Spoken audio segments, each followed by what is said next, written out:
Podcast League now. Starring the Casablanca Kid. He turns good taste into bad.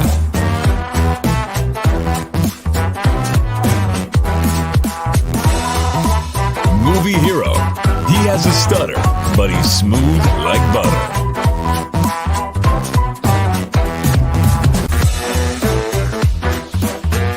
And Pez, with the ability to Pez.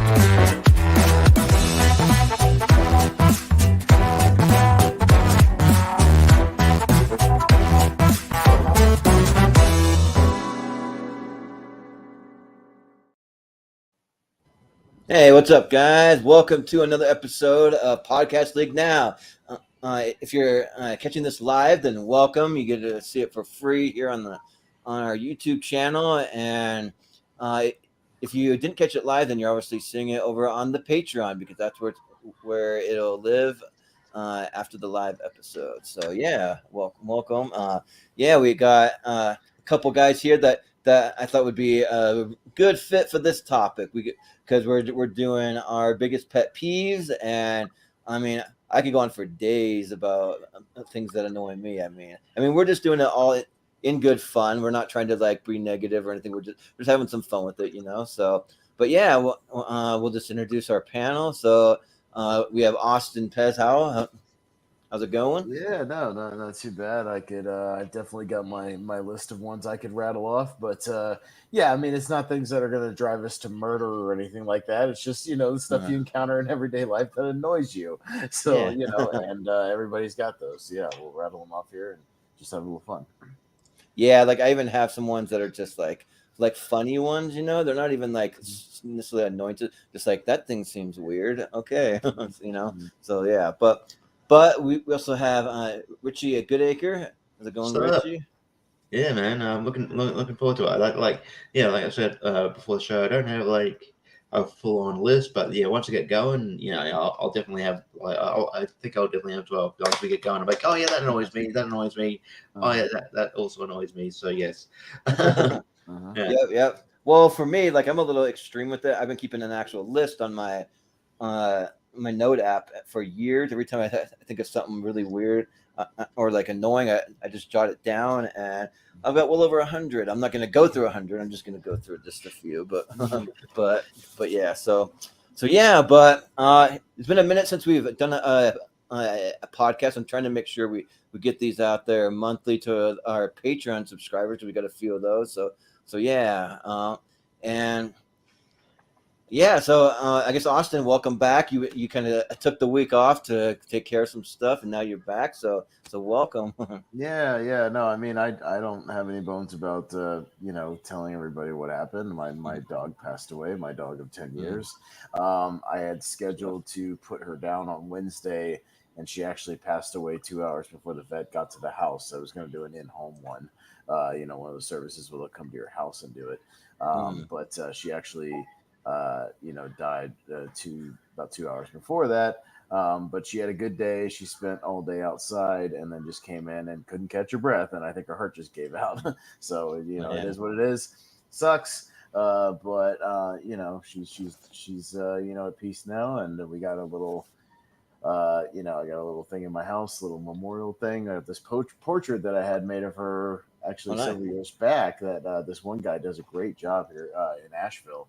And it looks, he got it dead on. I'll post a picture of it at some point. But yeah, he got it dead on, and it looks great. So I took care of that. So yeah, no, I'm ready to get back to the shows. I just obviously was not in a mental state to just yap about movies this week. So it was what it was. Yeah.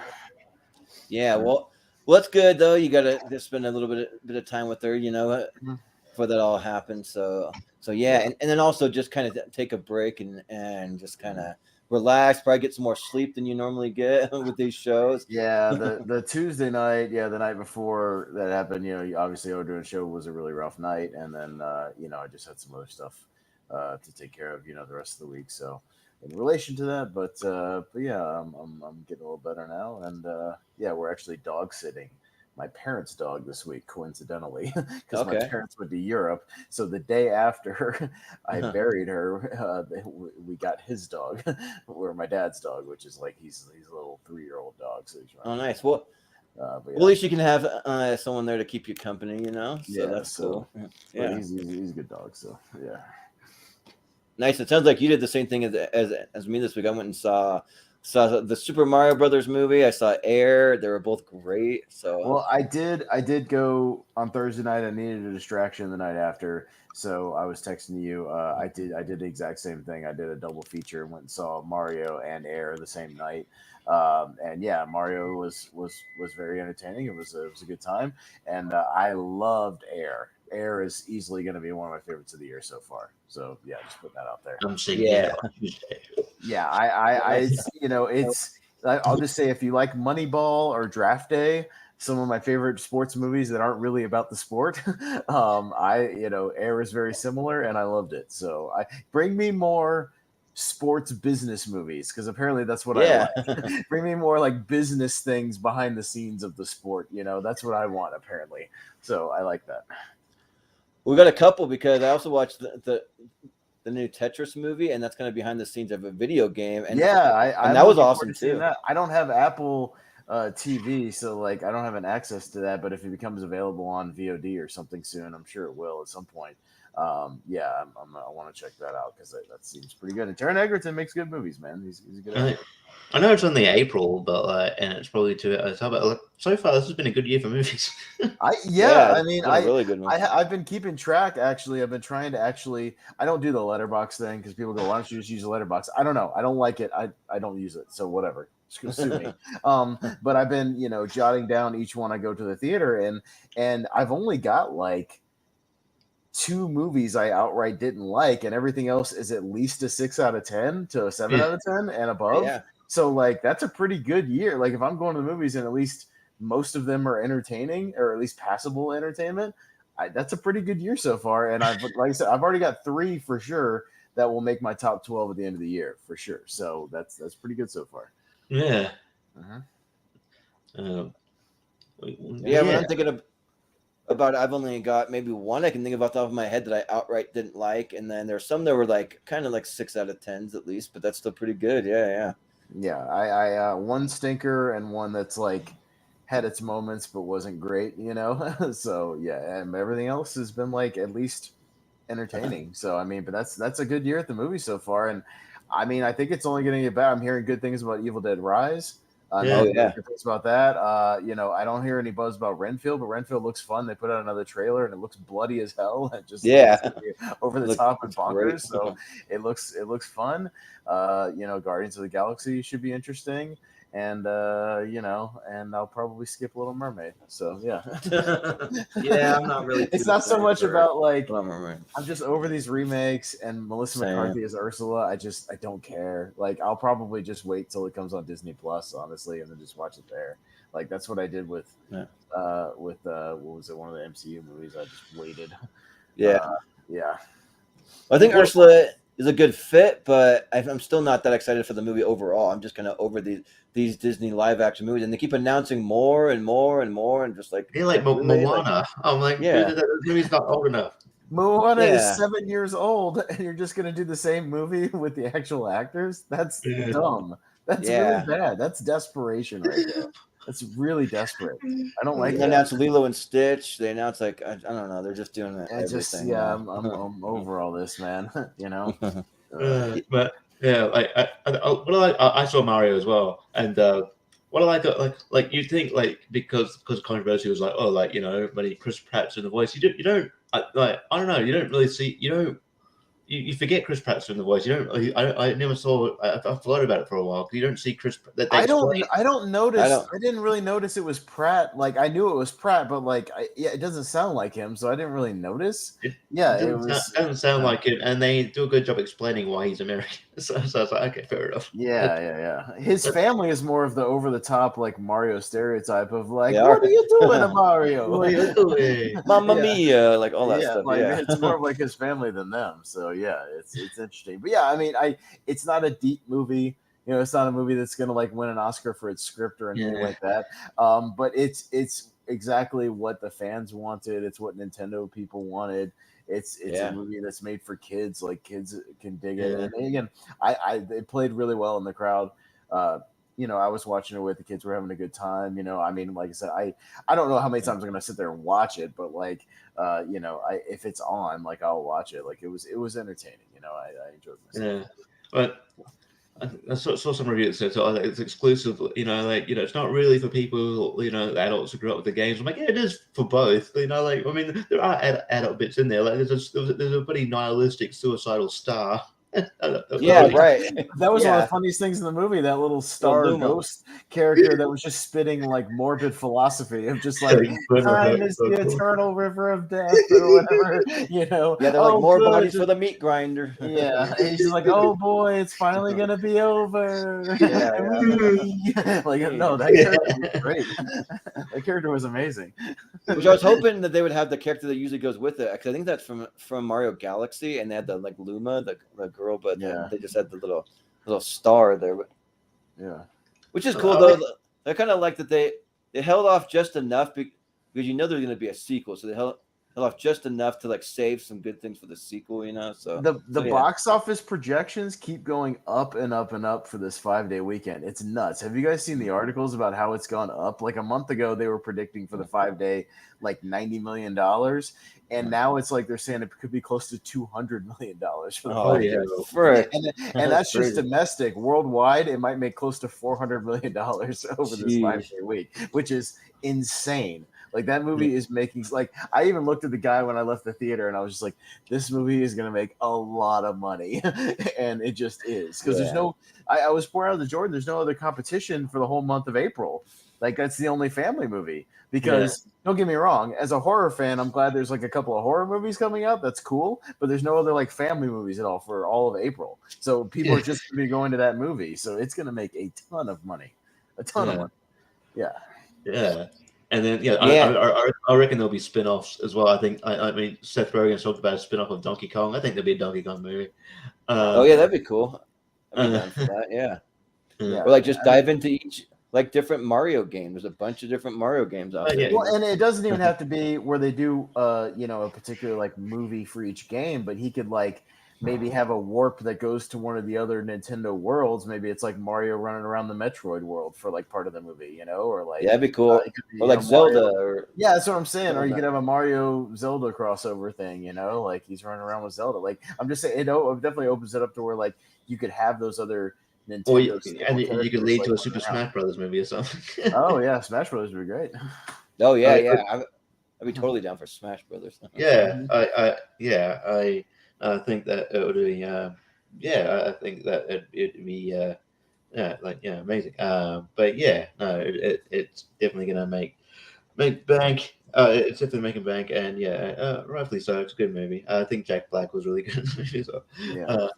I think Jack Black kind of stole the movie for me. I think that like you notice him more that it's Jack Black when you're like watching Bowser, but it works for me because they just let Jack Black do his thing. He's playing music, he's singing all over the place. He's just doing his Jack Black thing, which is cool. He reminded me of when Jack Black was he did a voice on that. There's a game called that's a Brutal Legend or something. That's right. It's like a guitar game. It was more like it reminded me of that Jack Black. But I was gonna say the one spin-off movie I think has the best chance of actually being its own movie is obviously the other big one. Like I think a Zelda movie is pretty much in the bag at this point if they decide. Yeah, I would say so. Yeah, that would be the one I would say. Like going forward, I could definitely see obviously a Mario sequel. Just expanding on everything, and then I could see them greenlighting like having a similar production team, jumping into a Zelda thing because we've never really had that at all. So, and if they do it in the same style, just do it animated, like full on animated, do exactly the same as the Mario thing. Like just have like Zelda going around getting treasures and fighting stuff with swords. You know what I mean? Like dragons, all kinds of stuff. Just do it exactly like that. Obviously, if it worked for Mario, just do it like the game, just in a movie. It's going to work. And obviously, like there's some. I think there's some characters they purposely left off so they can have a sequel, like Yoshi and Wario. Yeah. Yoshi, Wario, Waluigi, just some of those. I mean, it's not really like a spoiler, but Yoshi, there's a tease for Yoshi in the movie, like a particular end, if you've seen it. But it's in there. Yeah, and I noticed if you look really close to like one of the scenes when he first gets to like the like Mushroom Kingdom, you actually see some Yoshis in the background running around, but it's a quick shot. It's like really fast, kind of blinking, and you'll miss it, but it is there. So, but you could definitely have Wario as like the villain of the second movie. I think that would be fun. Yeah, just be like a twisted, bizarro version of Mario. Like that could be a lot of fun. Voiced and acted by Richie Goodacre with his mustache. Yeah, right. Yeah, that actually worked. You should put the hat on, and you're a spitting image. It's like riding around on a giant motorcycle. Yeah, that'd be fun. So yeah, and then in the chat we have Brian. He was just pointing out that they're doing some 90-minute movies too. It's a quick, breezy 90 minutes for the movie. So yeah, I think Evil Dead is like around 90 minutes or an hour 40 or something like that. Yeah, I like it. Again, I don't have a problem necessarily with longer movies if you justify it, but like it is refreshing to like go to a movie and it's like over in 80, 90 minutes. It's really nice to get out of there at a good time. Yeah, Evil Dead is an hour 35, so that's cool. I was gonna look up and see. I think Air was closer to 2, but I don't think it was that long. I think it was. Well, no, it was an hour 50. It was still under 2 hours, but it was again at least under 2. There was a point where I was looking at release schedules and it was like, this movie is 2 hours and 20 minutes. This movie is 2 hours and 30 minutes. This movie is 2 hours and 15 minutes, and I was just like, good Lord, people, like we got things to do. Like, let's relax a little bit. Not every movie needs to be 2.5 hours. Yeah, right. Renfield is 93 minutes. Perfect. A couple of movies, there you go. A couple of movies this month that are going to be like right around that 90-95 minute mark. Excellent. I like it. Yeah. Yeah. Well, also, a shout out to Sarah too in the comments. She was trying to get what my list of pet peeves are. We kind of talked about pet peeves when we first met and started talking, but I told her that you got to tune in to reveal those or see me reveal those. So she was trying to get it out of me, but also was gonna say that I'm all decked out in my Mario stuff. Cause I went and saw Mario for the second time today because my nieces and nephews hadn't seen it and they really wanted to, and they just invited me, my brother and his family. So I'm like, sure, like why not? I'll go see it again. And like you catch more little Easter eggs and more things the second time around. So I did see the Regal Mystery movie, by the way, the other night. You did? If anybody wants, do you guys want to know what it was and how was it? The Mafia Mama? Was it? It was the Mafia Mama movie with Toni Collette. How was that? It looks bad. Is one of the strangest movies I've ever seen. It comes out next week here as well, so it's a very strange movie. I will not discourage you from seeing because I want a second opinion as to what this movie was trying to be. It's very weird. It's like it's okay. So it's rated R. And mostly, like as you're watching it, it's like they're dropping like F-bombs, and she's making some like they're doing some sex humor. I'm like, okay, at least they're being a little edgy, so they're just it's just edgy humor, whatever. There's a whole thing where she's literally like working out with her sassy black friend. Like I shit you not, there's like a sassy black friend who's like a complete stereotype, who's just like, yeah, go get you some Italian dick, girl. Like it's just like, and it's just like instead of eat, pray, love, you need to eat, pray, fuck, like all this stuff. It's like okay, and so like, but so I was like, okay, whatever, and the movies, it's her being like in awkward situations as this kind of shy, naive, American, whatever. And of course, it's the fish out of water thing. That's fine. Like I was expecting that. But then there's like horrific violence and gore in the movie to where like they have a thing where they set up that in the self-defense class she's taken earlier, it's like eyes, crotch, like for punching or whatever. And so there's an assassin that comes to assassinate her essentially. And if it was one of those things where she defeats him by like fumbling her way through it or like stumbling out of the situation, like a Tucker and Dale versus Evil. Yeah, like if she does accidental stuff and she like whatever, like fumbles her way out of it, that's one thing, and it leads into horrific violence. But she like takes her heel, stabs the guy in the dick, and then stabs the guy in the eye repeatedly, over and over and over, graphically. To where he gets on the ground, she digs her heel in and pops his eyeball out on screen, and they zoom in on the eyeball. I'm like, what is this movie? I don't know who that's for. Who is this movie for? Because I'm watching this movie in the theater, and it's like old people next to me all up and down the row. I'm like one of the youngest people in the movie, and I'm 37. And like, so it's all these like moms and grandmas, and they were like horrified. They're like, "Oh my god!" Because I'm used to seeing like horror movies, so like I'm not, I don't care about like horror movie gore, but like this is like some goofy mafia fish out of water comedy, and then all of a sudden she's like digging eyeballs out of people, and I'm just like, what is this movie? This is one of the strangest things I've ever seen. I have to get somebody else's opinion on it. I can't be the only one who's going to watch this movie and be like, I don't know who this is for or what this is supposed to be. It's directed by Catherine Hardwicke, who directed Twilight. From Twilight. Twilight. So it's very strange. It's not very well directed. It's got some like decent characters and stuff, but like I don't know what they were. It's like Cocaine Bear. Like I don't know what they were going for. You know what I mean? Like I don't know what tone they're going for. Are they going for like extreme whatever? Because like right afterwards, she's just like back to being like, "Ooh, what did I do?" Like, and it's like, no, you were like digging a dude's eyeballs out with a heel. Like, what are you talking about? Like, what is going on here? I don't understand this. So yeah, I don't. It's one of the. I actually encourage people to see it. I want you to see how bonkers this movie is, and I don't know what it's supposed to be. So please go watch Mafia Mama when it comes out.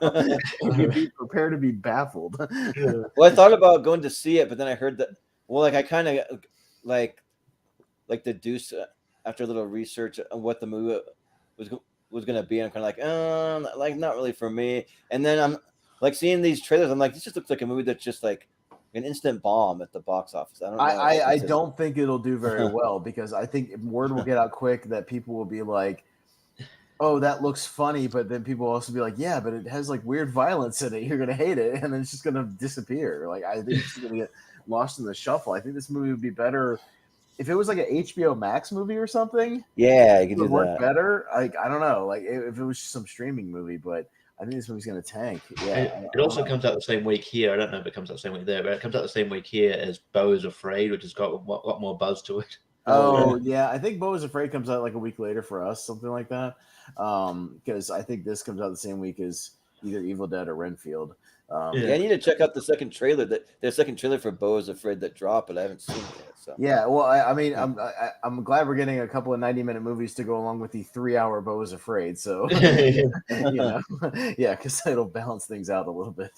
But yeah. I don't know. It'll be interesting for sure because they dropped like a few trailers this week. They had like another Indiana Jones trailer. They like announced a bunch of stuff at Star Wars Celebration. I guess 3 new Star Wars movies are coming up. Which at this point I'm kind of like just whatever. They've also announced like a dozen Star Wars movies in the last several years, and none of them have happened. They've all fallen through. Kind of like whatever. You announce whatever you want to.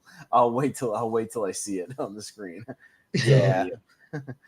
Well, apparently one of them's supposed to be one with the Rey character coming back, which I don't really care about that. Like I don't know who cares about that. Really at this point. Kathleen Kennedy cares about that. Nobody else does. Yeah, just do something original. Cares. Like I mean, we need to get away from this whole time period. You need to go back in the past, do some overpublished shit. You need to go way, way back or way, way forward. You need to get away from this time period, like at all. Like anything near this time period, get out of there. Get out of that galaxy and do something else. Like just start fresh with something. Like I don't. And then also like even with the Mandalorian, they have weird cameos. I don't want to spoil anything, but they have some weird freaking cameos that like it's around the internet. We know that Lizzo was on Star Wars. Lizzo and Jack Black. Yeah, we're well aware of that. It was all over Twitter. We all know. And then Christopher Lloyd, I guess, is in it too, which that's fine. I'm okay with him. That's fine. But Lizzo, it's like, what are we doing? It's called We're Out of Ideas, and we don't know what the hell we're doing anymore. So we want to appeal to the younger generation, and Jack Black's got a big movie out. I don't know. And Lizzo has a tour she needs to sell. Yeah, right. But on the other hand, Chris Pratt's going to have a good 2 months because he's got Mario, which is going to be a big hit, obviously, and I think Guardians is going to be a big hit. So he's having a good 2 months. So yeah. And then I mean, like I think, I think next year he's got Garfield, which will probably do right over. Garfield. I think he's building Garfield, isn't it? Well, I mean, it's not the Bill Murray thing, so whatever. Yeah, we'll see. Maybe they'll just make it fully animated. Like that's what I'm hoping. Well, because- or maybe that one guy who did Winnie the Pooh will make like a Garfield like horror movie. That'd be yeah, That'd be all right. yeah, with like John. Blood and lasagna. yeah. Yeah. Have some more lasagna as he stuffs it in people's faces and Yeah. I fucking hate Mondays. yeah. Yeah, he's like shoving it into John's face. Eat some more. Come on, eat it. yeah. But yeah, cool. Well, we're just gonna ask Richie, like, anything new with you? Like, what's new down in Pretty much. Just go, Australia? just watching, watching movies and stuff. Right? Did it. Watching everything except Indiana Jones, or Oh yeah, I'll get to it. I'm gonna get to them. But yeah, I'll get to them. Did a gig in New South Wales. Just stayed over. It's like three hours away, so that was fun. Nice. Oh, nice. Drove Cool. so yeah, that was all good. So been doing that. Not too much else. Gonna go to a bar after this and watch the UFC pay per view. Watch it, Israel Adesanya and Alex Pereira. It should be a good match, Nice. good fight. So yeah, That'll be with some cool. friends, so that should be fun. So yeah, that's just it. That's my just chilling really. Nice. Mainly just movies. Now that I don't have like university clogging up my life, I'm just like because last year I barely went. I really had time to go to the theater. I'm just kind of using that time to see more movies, so I have more of a basis for a top 10 and a top worst kind of thing. Do you have any theaters over there with a subscription like we have for like Regal or AMC? Like, do you have any of those over there? We have like not like those kind of things. There's a thing called Cinebuzz where you can get like points and stuff, and then get like if you accrue enough, you can get like discounts and like cheap stuff like that. But there's nothing like Because I know in the UK they have like Cineworld has like a subscription thing, like kind of we have, like they have their there's certain theater chains that are doing the monthly pay model, and then you can see whatever you want. I think there is something similar to that. I just haven't looked into it, but I think there is something similar to that. But I don't know if it's as popular as it is over in the UK and over there, but over in America. But Yeah, for me, I would not be able to see as many movies as I've seen without my Regal Unlimited. Like, I'd probably see about half the movies I'm seeing. But, no, it's nice to be able to go to the theater and watch like 2 movies in a row and just you just use I've even done 3. You can just order as many tickets as you want. Yeah, the worst thing is the drive, really, because I pay for it a whole year in advance and it's even cheaper. So it's only like $120 or something for the whole year in advance, and really that's like what, $10 a month, and you can see as many movies as you want. Like, it doesn't get any better than that. Like, it really doesn't. Like, it's really what I need to do. I need to pay for the whole year. I do it monthly, but I should just. It was funny. The whole year. Last time I did that, I re-upped my year in February of 2020, a month before the shut down. Oh, jeez. but they did honor that when they reopened again. Like, they shut all the things again, and anybody who had paid, they credited you for the months you hadn't used yet. So they at least did that. Oh yeah, they did the same thing. They kind of like temporary, like put a hold on it, and then once the theater opened back up, and it made it even worse. The last movie I saw before the theater shut down was Fantasy Island. That movie's terrible. Oh yeah.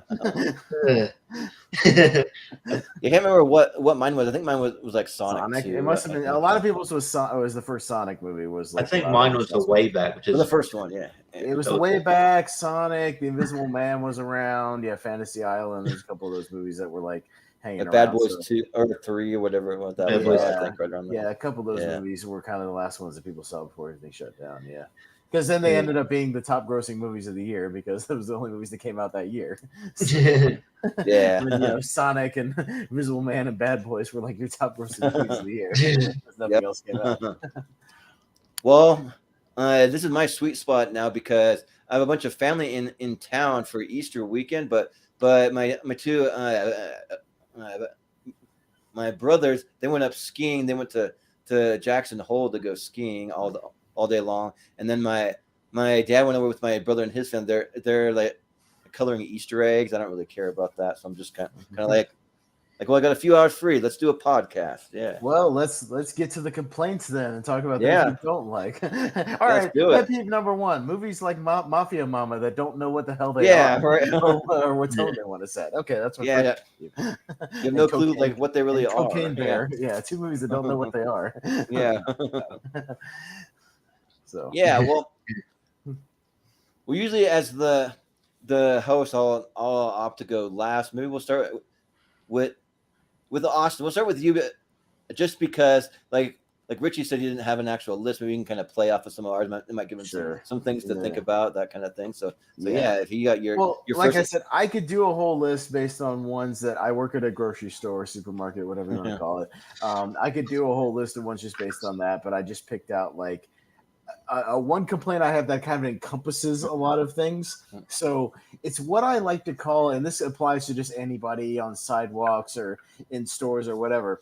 It's a thing I like to call people who have no spatial awareness. So spatial awareness meaning they just block everything and prevent anyone from moving. So it's like people, so you have an aisle, right? And there's one side of the aisle and the other side of the aisle. And the people will park their cart on one side of the aisle and stand on the other side of the aisle, effectively blocking the entire aisle for everybody. and then they're blissfully unaware when there's people on both sides that are trying to get by, and they're just looking at shit. And they're not looking left, they're not looking right, they're not getting the hell out of the way. So that's one example of that. Or it's the same thing with people who would just stand there and look at shit for like ever and just not move, not make any effort. Like, it's just a whole thing. You could talk about people, moving slowly on the sidewalk or not moving out of the way for other people who are trying to move faster. Just whatever. It's just a whole thing of, I've dubbed it spatial awareness, of not being aware of your surroundings and the people trying to move around you. It's all about you and where you're standing.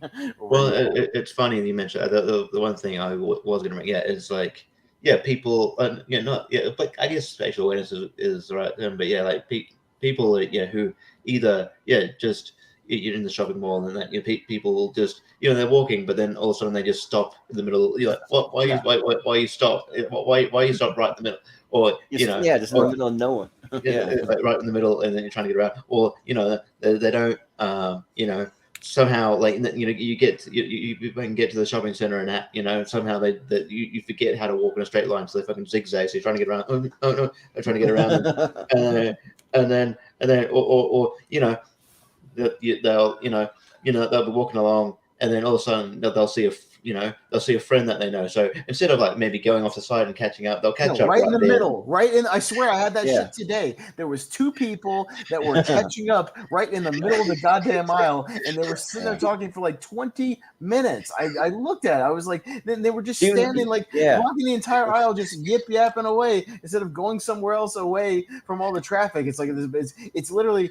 Today is one of our busiest days. Any day before a holiday, right, Jordan? Like a day before Easter, day before Christmas, day before Thanksgiving, whatever. It's always super busy at the grocery store because everybody's grabbing shit, right? And you decide to just stand in the middle of the damn aisle while there's 100 people in the store trying to do their shit and just yap.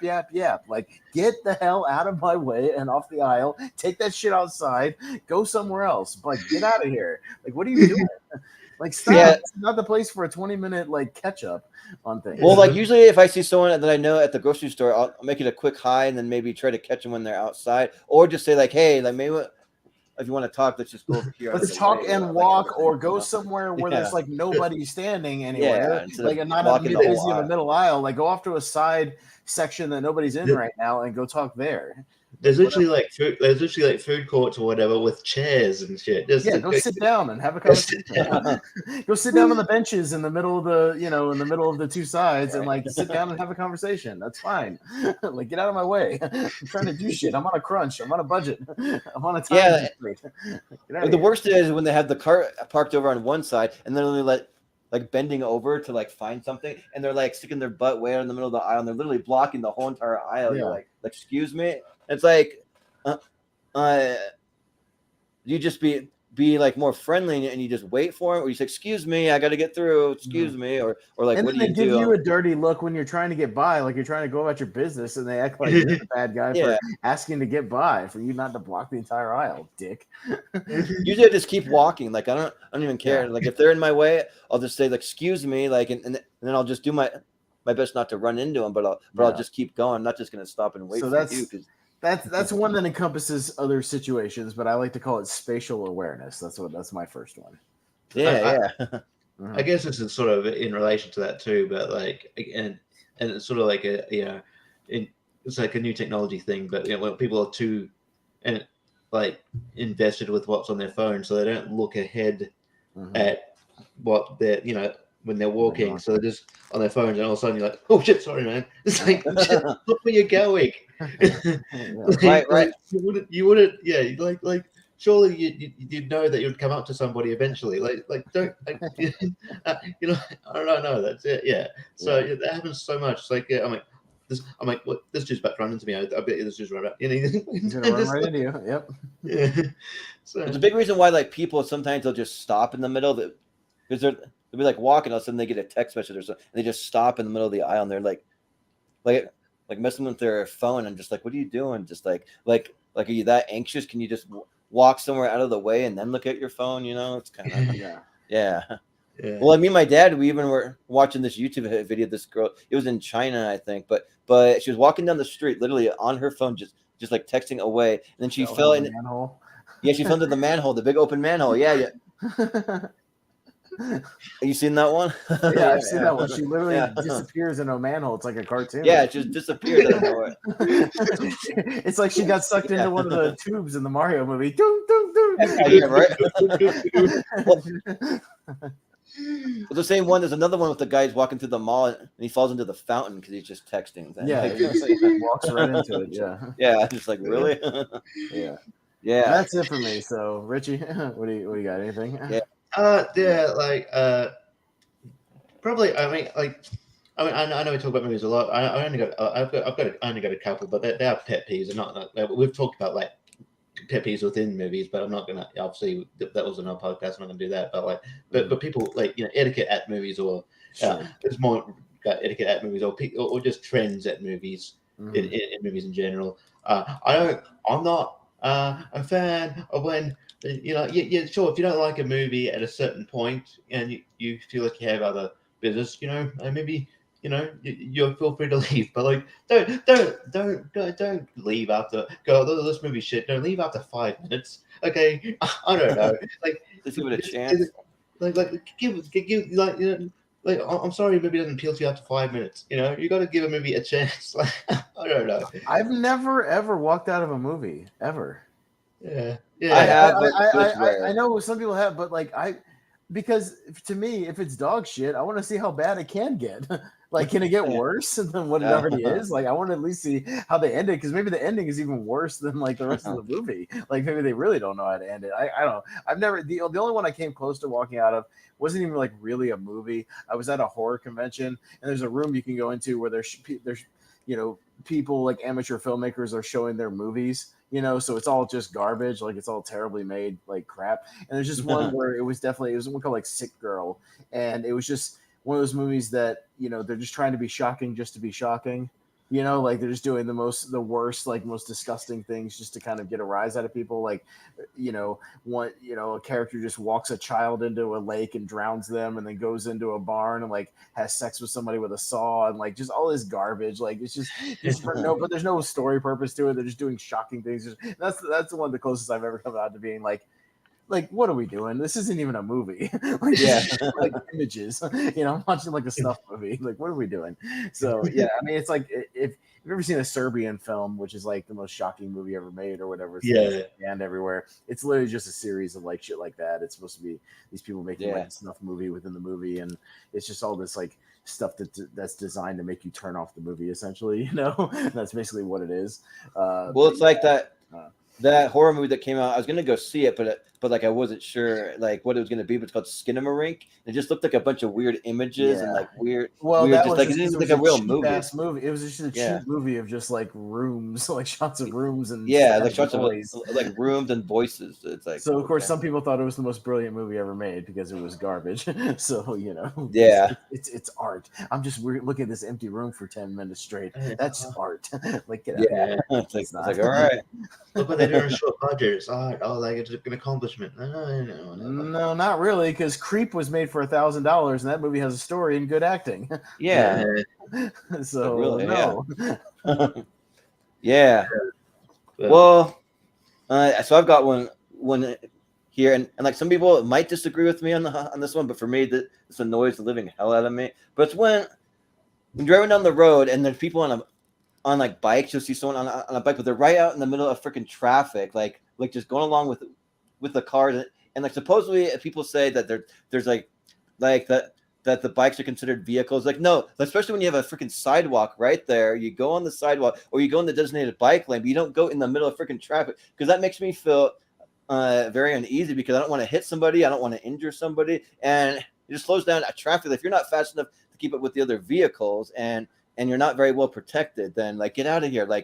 And sometimes I like am tempted to like kind of get a little close and be like, hey, like this is your hint, get off the road, move, get out of here, so like those bikers always annoy me. It's like just go on the sidewalk or go in the bike lane, but don't go in the middle of the road, please. I think a few of them need to get hit intentionally every now and then, just to show them, remind them of who's the bigger vehicle. Yeah. just occasionally. I'm not saying like it needs to happen all the time, but occasionally there needs to be a story of somebody was like in the middle of some busy road and some angry driver just slammed into them and broke both their legs and yeah, and it's like, well, see, you don't ride up the the middle of the road, and then makes a statement to the news of just like, I just got sick of this shit, like I'm tired of these goddamn bikers, but I still don't want to do it again. Yeah, right. There's just a story every now and then of some of these guys just getting reminded that a car is bigger than a bike. There's like a horror comedy in there where that somebody just goes out to cycle, like some. It's like a version of Falling Down, but it's a guy like running bicyclists off the road. In like Portland or Seattle or something, where there's just these asshole like hippies. Like you play little games like where you're like 100 points if you hit the guy on the bike. That's Death Race 2000. 50 points for the cat. The original Death Race 2000 with David Carradine, it was like the cross-country race, and you got points for hitting pedestrians. Depending on what kind of pedestrian or animal it was, you get a higher point value. So if you hit a child, you get 3 times as many points as an adult. Or if you hit like a nun, you get like twice as many points as a regular person, like depending on the point. No, that's literally the premise of the original 70s Death Race 2000. Yeah. Yeah. So nice. Well, yeah. So, what else you got, Austin? Well, mine really. I mean, I could bitch about traffic all day, every day. But again, I'll just lump it into my worst thing is when you're in traffic, especially on a highway, and then like it's just creeping along, like stop and go, whatever. And then like it just opens up and you just start driving for like no reason. Like there was no reason for the slowdown. There's no crash. There's no construction. There's no there's no object in the road. Like nothing. It just opens up and we're just driving again. Like why the fuck were we stopped in the first place? Like, I hate that shit. Like I just want to slam my goddamn head into the steering wheel. Like just traffic in general. I'm like, we're on a highway. Go. Like what is the problem? Just go. Like it's a 60-mile-an-hour highway and we're creeping along. Like what is the fucking holdup? Just go. Like traffic in general just pisses me off. Like you should. Well, we kind of had like a sort of thing like that when we were down in Florida. I mean, my god, when we were in Atlanta, we were going through Atlanta. I was just like, what the hell is going on? Let's go. And it's 4 lanes. I was like, what is happening here? There's another spot too where you're like, this is where it always bottlenecks here, but that one kind of makes sense because you got like other highways merging into one, but even still, it's like just go the speed limit. Maybe it won't if you just so go bad. and learn how to merge, it's not that difficult. We should not start. There's always that one dummy who like stops on the rampway and stops the entire line of traffic and causes a domino effect that causes traffic for an hour. I got behind one of those people who like literally almost stopped on a rampway the other day trying to merge, and I'm like slamming on my horn, like go! You can't just stop on a rampway getting onto a highway. That's not how that works. Just drive. No. Like it's just it annoys me. Terrible. Well, like we have a road that's like infamously known for like people driving really slow on it. When where I grew up in Boise, Idaho, and this road, Eagle Road, and like anyone who's from there will know exactly what I'm talking about. Everybody drives at least 10 to 15 miles under the speed limit. I don't get it. Nobody goes the speed limit. I just don't understand why people can't go the damn speed limit. And then it's like because everyone drives so slow, it's like if you're even going 5 miles over the speed limit, cops will literally pull you over because they think you're speeding. But like you're not really. I mean, technically 5 is speeding, but most cops won't pull you over for 5. It's usually at least 10. No, I've or more driven by over, the you know? cops, at least in my town. Like, we're all doing, like, the road limit will be 35, and we'll both pass each other doing 50, and it's like not a big deal. Like, you know, because it's like whatever. You know, we're not being dangerous. Like, if you're excessively whatever, but yeah. So sorry, we were saying Richie. We were saying miles per hour. We should say kilometers per hour. Yeah. We're not going kilometers per hour. I mean, this could come down to another pet peeve where I notice where people are doing the, you know, or at least here, people are doing the right speed limits. They're not doing nothing wrong, but then they see a cop, and for some reason, they slow down. Slam the brakes on. Yeah. It's like, no, you're being no, you're still being a pussy. Just drive the speed limit you're going. You're not going to get pulled over. Yeah. Like, you want to make it completely obvious that you were speeding, just like slam on the brakes. I think cops are actually looking for that sort of thing. Well, most of the time, like especially on highways, if you're going with the flow of traffic and everybody around you is going like the same speed, they're not going to pull you over. They're going to pull that one guy over who's like weaving in and out of cars, like going twice as fast as everybody else. That's the one who they're going to get. But if everybody's going 10 miles over the speed limit, they can't pull over everybody, even the cops. So yeah, it's just silly. So, anyways, I mean, I could bitch about traffic all day, but I'm not going to. Oh, yeah. That really annoys me when it just opens up and we're just driving, like, and I'm just like, what the hell were we stopped for? Like, what are we doing? Yeah. Like, it happens every time on my way to my movie theater after going on this one highway. It sucks. Like, just every damn time. But I guess, like, in relation to sort of traffic or like, you know, crossing, like, like that sort of pedestrian crossing. You know, when people are crossing the thing, and you press the button, but people like to press it like 50,000 times. Yeah, right. Or they wait. Not going to change anything. Yeah. They wait 10 seconds. Like, it's going to go green when it goes green. You're not going to make any change. Same with the elevator. The light's already on. It's not going to go any faster if you press the button 50 times. It's already been activated. And then. Yeah, and then some, you know, like that. Then it happens to go green once, and they act like they did something. Like, no, it just happened to go green when you. I don't know. Just be patient. It's fine. Like, calm down. You'll be right. You only have to wait there for literally about 30 seconds. You'll probably You'll get your turn. Yes. For me, like, on a crosswalk, I've done that before, but for me, like, it's just an ADD thing. I'm just waiting here and I'm bored. Okay, I'm just hitting this a bunch of times because I'm just bored and like I get really fidgety. So I'm just like, whatever. But like, even I understand. Yeah, it's gonna turn green and it's gonna turn green. Like, me pushing it's not gonna do anything. Just speed it up. I used to see like these terrible like fake hack videos where they're like, if you press it like 3 times fast and then 2 times slow and then 3 times fast, it'll automatically make yours like turn green. I'm like, no, it doesn't. That's not real. It's definitely not real.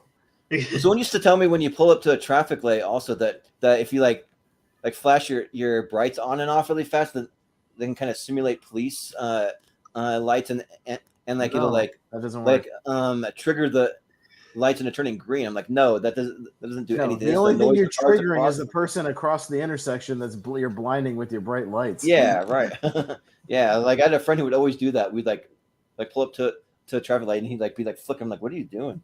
Yeah. Yeah. No, that doesn't work. Yeah. But I have another minor one that's like kind of related to driving a little bit. It has to do with cars. This is just like very nitpicky. Like it's not like it's really a huge deal, but it's like when I see people backing into parking spaces instead of going forward, and when I see that, I'm just like just park like a normal human being, pull in forward like a normal human being. Why do you have to take this extra time? Now I have to wait for you because you're like trying to back in, and it's fine if there's someone who knows how to do it quick and fast. But like most of the time, they're like backing in and they got to do a 3-point turn. They can't get it right. And like also too, I always have this little thing in my mind, like ooh, like look at you, Mr. Special. You're just gonna back into a spot. Ooh, well, you see that a lot in parking garages because a parking garage or a car park, as Richie would call it, a building car park. People do that so they can then pull out in traffic, first thing, right. Yeah, but it's like. But you're still going to be waiting for the line of cars trying to get out of the parking garage. It's not going to help you at all. So it's not really going to speed that up that much.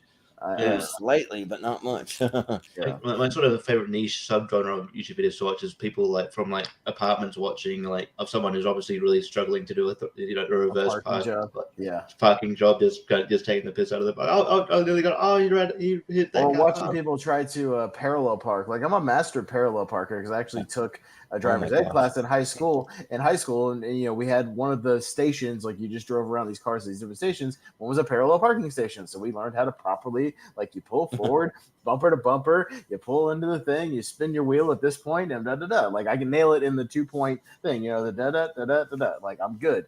But like I watch these people who do not know what the fuck they try to pull in this way first, they try to pull in that way, and then they're just doing it 800 times, and it's just like That was my mom. My know. mom does not know how to parallel park. I've been in the car with her, and like, she'll pull out like literally 7 or 8 different times to the point where I have to turn and be like, "Mom, like, what are you doing? Like, just park. You want me to do this for you, or like what? Yeah. Like, what's going on?" It's just like, really? Yeah, Like, it's kind of like funny to watch. Everybody driving, it shouldn't just be the driving test. Like you should have to take like a course where you learn all that shit. Yeah, like they don't really teach parallel parking. They don't really everywhere. teach like parallel parking. They don't teach how to like reverse parking. They don't teach how to drive with like a trailer, like all that stuff. Like I know how to do all that stuff. They should teach that stuff like a course. If you want to, like, I don't know, if you want to drive, like, yeah. I don't know, maybe just my opinion, or at least, and it doesn't have to be like a week-long thing. Just a 3-4 hour thing. You go and you learn how to do some basic stuff driving. Yeah, like for me, my driving test was literally take like a half-mile loop, like down the road in like a big square, and then come back to where you started, and that was literally the whole driving test. Anybody can do that. Yeah, just like, really? Okay. So yeah, not much to it, but you got another one, Austin? Yeah. So this is more of a very specific thing about lateness. So I pride myself on being very much on time when it comes to meeting people in person, right? Like I pride myself on being on time, and most of the time being very, like, horribly early. Like as far as like I don't need to be there 30 minutes ahead of time, but I just do because I just if I get there, I get there, and I'll just play on my phone for 20 minutes in the parking lot. You know what I mean? At least I'm there. And like it's more about the thing of like not when people are late meeting me, but when it's like, and then you text them because it's like 15 minutes after, and they text you back and go, "Oh yeah, I'm getting dressed right now." Like they haven't even left. Like that shit annoys me. It's like, well, wait a minute. We fucking said we were going to this, whatever thing, like this, event, this restaurant at like, 6 o'clock or whatever, and it's 6:30, and you're just not, like, you haven't even left your fucking house yet. Like, what are you doing? Like that's I feel like that's disrespectful, like to like the plans we made. You know what I mean? Like, okay, like, and if you're gonna cancel on me, just cancel on me, but don't make me sit here and wait for an hour and a goddamn half. Like, wait for your ass. You decided like not to, like, make anything a priority. I don't know. It's more about like, just that in-person thing of like, I'm sitting here waiting for you in person, like, more than anything, like that shit annoys me. Yeah. There's this dude that we used to like when me and friends, like, would go to like movies every week and stuff, and we'd pick up, and this guy, Chris, and I'm calling you out, Chris, and he would be like, be ready at this time, because but like he takes so much pride in his appearance. He'd be like, he'll start getting ready as we're pulling up. He's like, "Oh, no, just putting all the gel in my hair, doing this." I'm like, just look, you don't need to impress anybody. Just fucking get some clothes on. It's just us. We're going to sit in a dark theater. Nobody cares. I don't give a fuck about. Put a hat on and let's fucking go. Yeah, like, who cares? Like, it used to be like sort of that guy, sort of like, I'll admit to it, but like I've never like the one where it's like 30 minutes past when we're supposed to meet, and I'm still getting ready. I'm not really back, but I'd be maybe 10, 15 minutes late. You're just 30 minutes late when we have to start tournament fights. Yeah, right. Usually it's because of work, but it depends. It's not always all that. No, I'll admit it. No, it's fine. I'm talking more about like the shit that annoys me when I'm, because at least when we're waiting for that, like I'm at home, like I can do other shit. Yeah. But like if I'm already at the location and like I'm sitting here waiting for you so we can start the thing, like that annoys me. Like then I'm not at home. I'm not just hanging out. Like I'm whatever. I'm stuck sitting in my car or whatever, like waiting for you. Like that's the annoying thing. Like from yeah. Totally. No, I totally get it.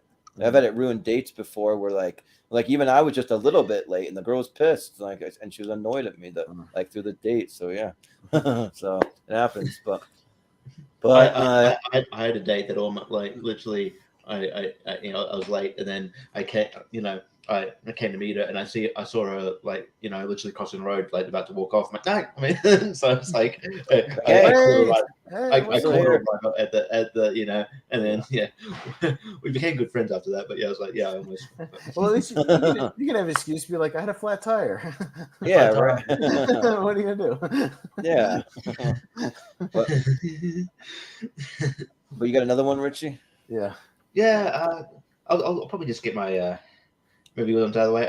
I guess it comes down to like forming your own opinion. I don't like people who, it's just like people who go, if a movie is getting mixed reviews, or people like, or someone's like, yeah, this particular movie I didn't like, and someone's response to that is like, oh, that's a shame. I wanted to see that. You still can. It's yeah, right. like I'm telling you guys about Mafia Mama, but like I want a second opinion. I want you guys to experience this and either back me up or tell me I'm nuts, like about Mafia Mama, or if I'm crazy because I thought this movie was batshit insane. You know what I mean? Like I'm not discouraging you from seeing it. Go watch it. Like tell me if I'm right or wrong. Like yeah. Well, mine is more of the thing when people are watching trailers and like the people who have to chime in on every trailer, who like the trailer ends and they go, oh, that looks really good, or that looks terrible. Oh yeah, I don't think I'm going to see that. Like, I don't need your commentary on the trailer. I want to see that one. Yeah. And loudly announcing to the theater, "Oh man, that looks terrible. I'm not going to see that." That's like I don't need to know that. Like, shut up. Like, I'm not here for your running commentary. I'm not here for your. If I watch trailer reactions, I watch Tyro Magnus. Yeah, right. I'll go on YouTube and watch trailer reactions. I don't need your trailer reaction in the theater. Yeah, well, like also, like people need to understand, Rotten Tomatoes is not the end all be all of things too. Just because it gets high or low on Rotten Tomatoes, just go see it for yourself and form your own opinion. Like you might not always agree with all the critics or like whatever, like just go see movies and like make your own opinions, Well, a more recent example is like a difference of opinion between critics and general audience. Mario. It's Mario. Yeah. Yeah, it's like 50% on the actual site, and the audience thing is like 95. Yeah, right. Yeah, it's like really. Yeah, I mean, it's just if it's entertaining. Yeah, I mean, sometimes I'll see it and then I'll be like, oh, okay, the critics were right about this, or like, yeah, I probably agree with that, whatever. And like most of the time, if I don't see a movie, it's just because I'm not interested in that movie. And if I'm at least interested, even if it's getting bad reviews, I'm gonna go watch it, see how bad it is, or see if it's that bad, or maybe I like it more than people did. I don't know. So I mean, we'll see. But most of the time, if I don't see it, it's not because of the things. It's just because it's a movie I don't care about, like that Chevalier movie or whatever about the violinist in Victorian England. Like I just see that trailer and I'm like, nope, not interested. Don't care. Yeah. Don't care if it gets 100% and everybody loves it. It's not a movie for me. I'm not going to watch it. It's just not for me. Yeah. I don't care. So that's the only thing that turns me off about a movie. It's just a genre like I just don't care about. That's the only thing that's going to turn me off. Like everything else, I've pretty much seen almost all the movies that have come out, like all the major ones. And form my own opinion. So yeah. Well, I'll go to one of my other pet peeves. I brought it up before on here briefly from time to time, but like one of my biggest things is when you go stay at a hotel, why is there never any damn lighting in the middle of the hotel room? There's no overhead lighting. There's like sometimes there's almost no lighting, and like every time that I go into a hotel room, it's always like a tricky thing trying to figure out how all the damn switches work. Which one controls which? What's going on? Like you have to the one by the door either turns on the one overhead light in like the corner of the room, or it turns on one of the lamps but not the other lamp, and then you got to go physically turn on the other lamp. Yeah, you got to go. This lamp over here has its own switch, and this other one has its own switch. Like it's weird. Yeah, you never have perfect lighting in a hotel room. Mm-hmm. Yeah, like I don't really understand. Like, is it a thing where like hotels are trying to save money, or like why like do like zero hotels? Like zero. I've never been to a hotel that just has one overhead light. I don't get it. Like, I don't know. Yeah, because if we're trying to do a, if I've done a couple times on the road, with you guys, like a show in a hotel room, I just have to get as close to the lamps. All right. One time I even have removed one of the lamps. I unplugged it and plugged it in a different place just to try to get decent lighting in front of like the screen, like I ended up like putting 2 lamps on the desk just to get some kind of lighting on there. Cause there was nothing going on. Yeah. You just have those dinky little lamps and that's all you have. That's it. Yeah, for the most part, you're not going to go into someone's home and they don't have like just a regular light. I mean, sometimes old houses or like old apartments will have that, but like it's kind of rare like nowadays, like especially more newer and modern, you're not going to have that. Like it's just so like why have it in a hotel where there's no light? Like because you just figure you got that big giant window there for your sunlight, and that's all you need, right? Yeah, right. Nighttime. Yeah, until it gets dark out. Yeah, but. Austin, you got another? Yeah, my other one is it can apply to a movie theater concession line. It can apply to a restaurant, fast food place, whatever. Just not being ready when it's your goddamn turn. Okay, you don't know what you want when you get up to the damn thing, and we've been waiting 5 minutes just like the rest of us, and you're still deciding. Get the hell out of my line and get out of my way. I'm sorry. If you've been staring at the big giant menu in the Chipotle or whatever it is, for 5 minutes because there's 10 people in line and you don't know what you want by the time you get up there, or if you don't just have some kind of clue, like I don't know what you're doing. Like, why are you even in there? You can look at menus on phones now. Like, there's no reason why you shouldn't be ready knowing what you want by the time you get to the front of the line at all. And if you don't know when you walk into the restaurant, step aside, let the people who do know get ahead of you and then get in line when you're ready. Like, don't just stand there and tap like tap the damn glass and like look all around like you don't know. Like all these places have the same damn food. Like just order something. That's why it's good that like I don't know if it's a certain like it's like that here, but like like I like to avoid the line sometimes now because avoid that situation. Like you can scan a QR code and just order on your phone and then. Oh yeah, no. If there's an option to do that and to pre-order, I do that for Chick-fil-A over here. Like they have actually a thing where they have 2 lines for the drive-through now. The one I go to, where there's a drive-through line where you still go up and the person has a tablet and like takes your order. There's another one where I order on my phone and I get in the other line and they already have my order and then they get it to me up there. Like that's awesome. Nice. Like I'll take that. Like if I can pre-order like 15 minutes ahead of time and then just get there and pick it up, that's awesome. But like, yeah, not everybody has that. But like, I swear to God, like. If you go to McDonald's, you know what McDonald's has. Like, just order. It's not been around for they haven't changed their menu years. Other than a few limited items here and there. But it's a fucking Big Mac. It's a goddamn quarter pounder. It's a fucking it's a double cheeseburger. It's French chicken fries. nuggets. That's why I do like In-N-Out Burger for the simplicity of their menu. It's either a single, a double, a fries, and a milkshake, and that's it. Yep. That's the whole variety. That's all they have. Yeah. It's a single, it's a double, it's fries, milkshake, or a soda. That's it. That's the whole menu. Sounds good. Well, if you're taking your time there, you really got issues. Yeah. It's even. I guess it's even worse when it's one thing if like it's one person not knowing what they want, but if it's one person not knowing what they want, then they turn up to their fucking 4 kids. What do you want? What? No, goddamn. Well, we get the thing, and that shit is the one that happens in the movie line. And I hate when like I get in the line and I try to avoid getting behind the families because the kids never know what the hell they want, and it takes them forever to get the answer out of the kids. It's like, and they never ask the kids. Wait, no, they never. Well, the parents. The parents just need to take the initiative. Like, just order something for the kids and give it to them. Like, here's your goddamn popcorn. Here's your drink. Yeah. Like, shut up. Like, I'm not going to take your input.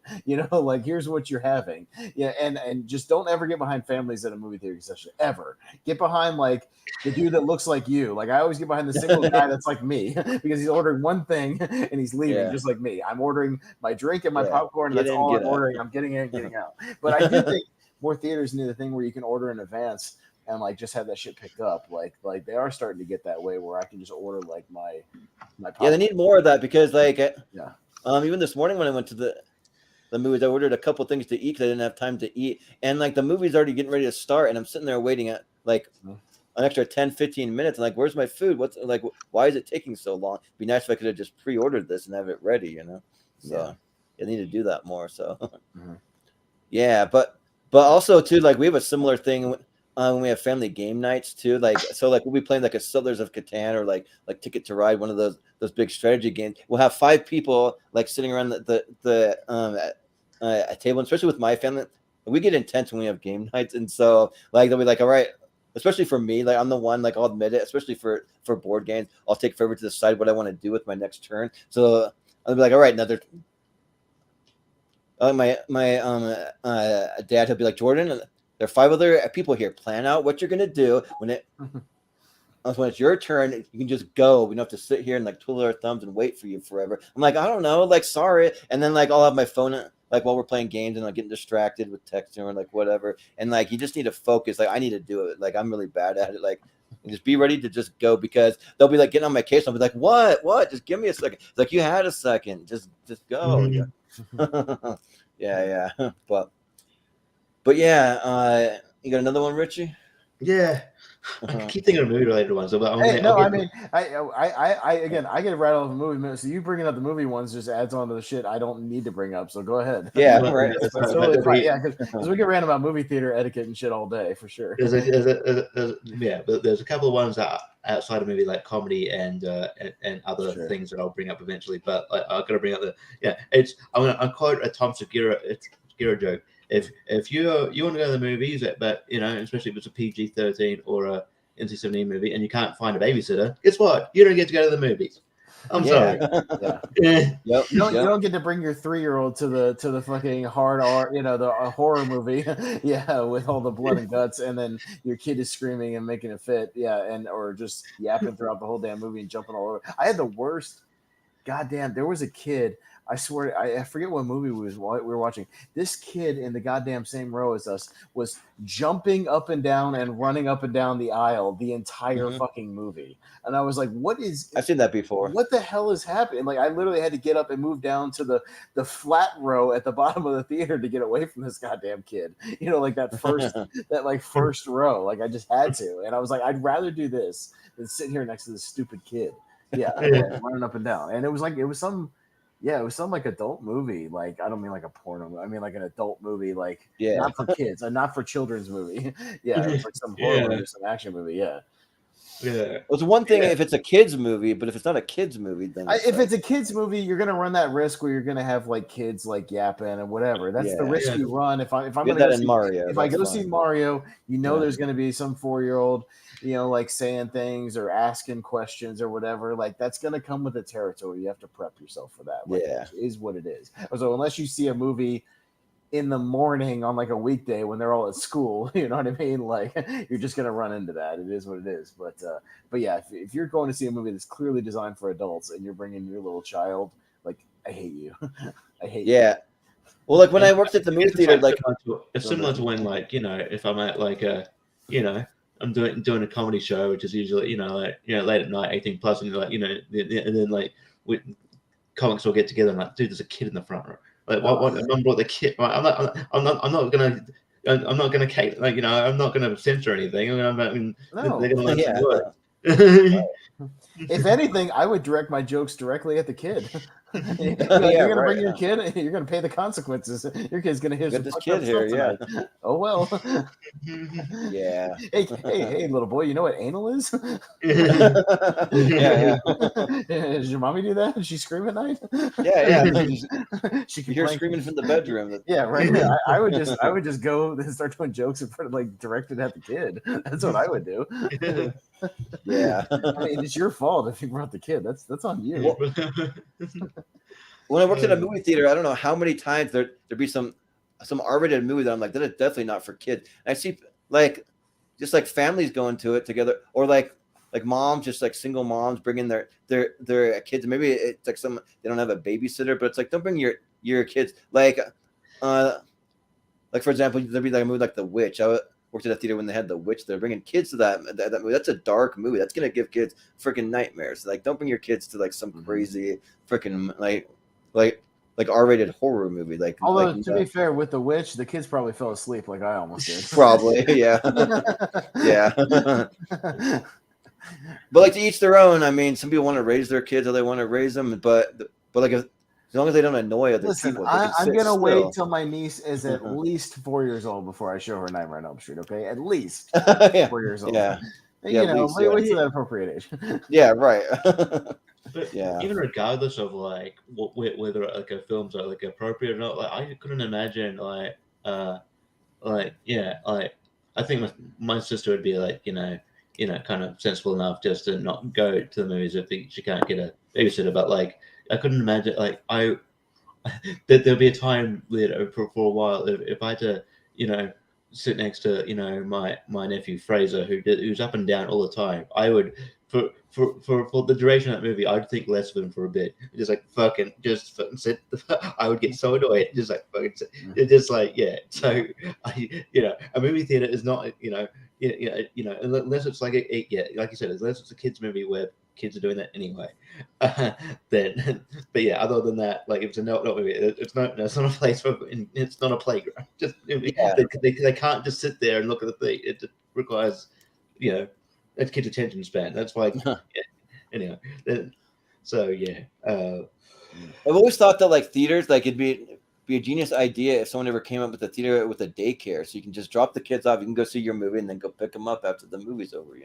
I saw one theater where the actual theater, and it only showed like that one screen. I mean, there was one individual screen theater that had like a slide and all this like shit, but it only showed kids movies and like retro. Oh, okay, yeah, there you go. Literally, the parents could come in, and the parents could go off and sit in this one section, and the kids could like slide up and down the slides and like run all over the place while like Despicable Me is playing or whatever on the screen. Wow. And for like an hour and a half, and you can just let your kids go wild. Like that's not a bad idea, and the lights are on and everything. Like it's not a bad idea, like to do stuff like that. Yeah, I don't know. That's not a terrible idea. Or have the screenings where it's made painfully clear this is going to be a screening where we're going to let kids like be as loud as they want to in the screening. So don't come to this one at 11 a.m. if you don't. The movie's basically background noise. It's just background noise. Yeah. Well, there's some even for like sensory kids, like autistic kids, like I don't know, turn down the volume like lower and stuff. Like there's ones like that. Like I don't mind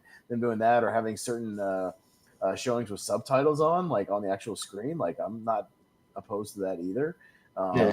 Doing some different things as long as you advertise it. So yeah, right. As long as you know what you're getting into going in. Yeah.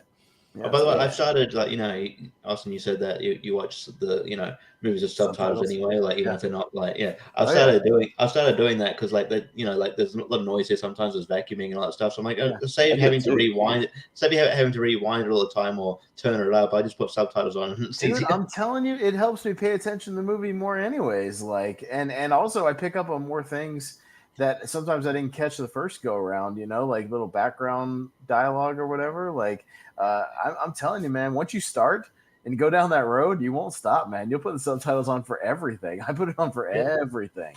Like, I didn't realize it catches background dialogue, but the subtitles also catch like some character might be humming a song and it will tell you what the song they're humming. Oh yeah. Well, if they just play the song in general over the credits and you don't know what song it is, it'll give you the title of the song. It's very convenient. Yeah. Although I fail to see how though, if somebody's been deaf their whole life and you put the title of the song on there, how are they going to know what it sounds like anyways? Yeah. I don't know. I've always wondered that. Yeah, they're not going to know. I guess they can imagine it. Yeah. But or if they're watching a movie and the subtitle just says somber music plays, what is that? Yeah. Well, we got a little minor one in the chat.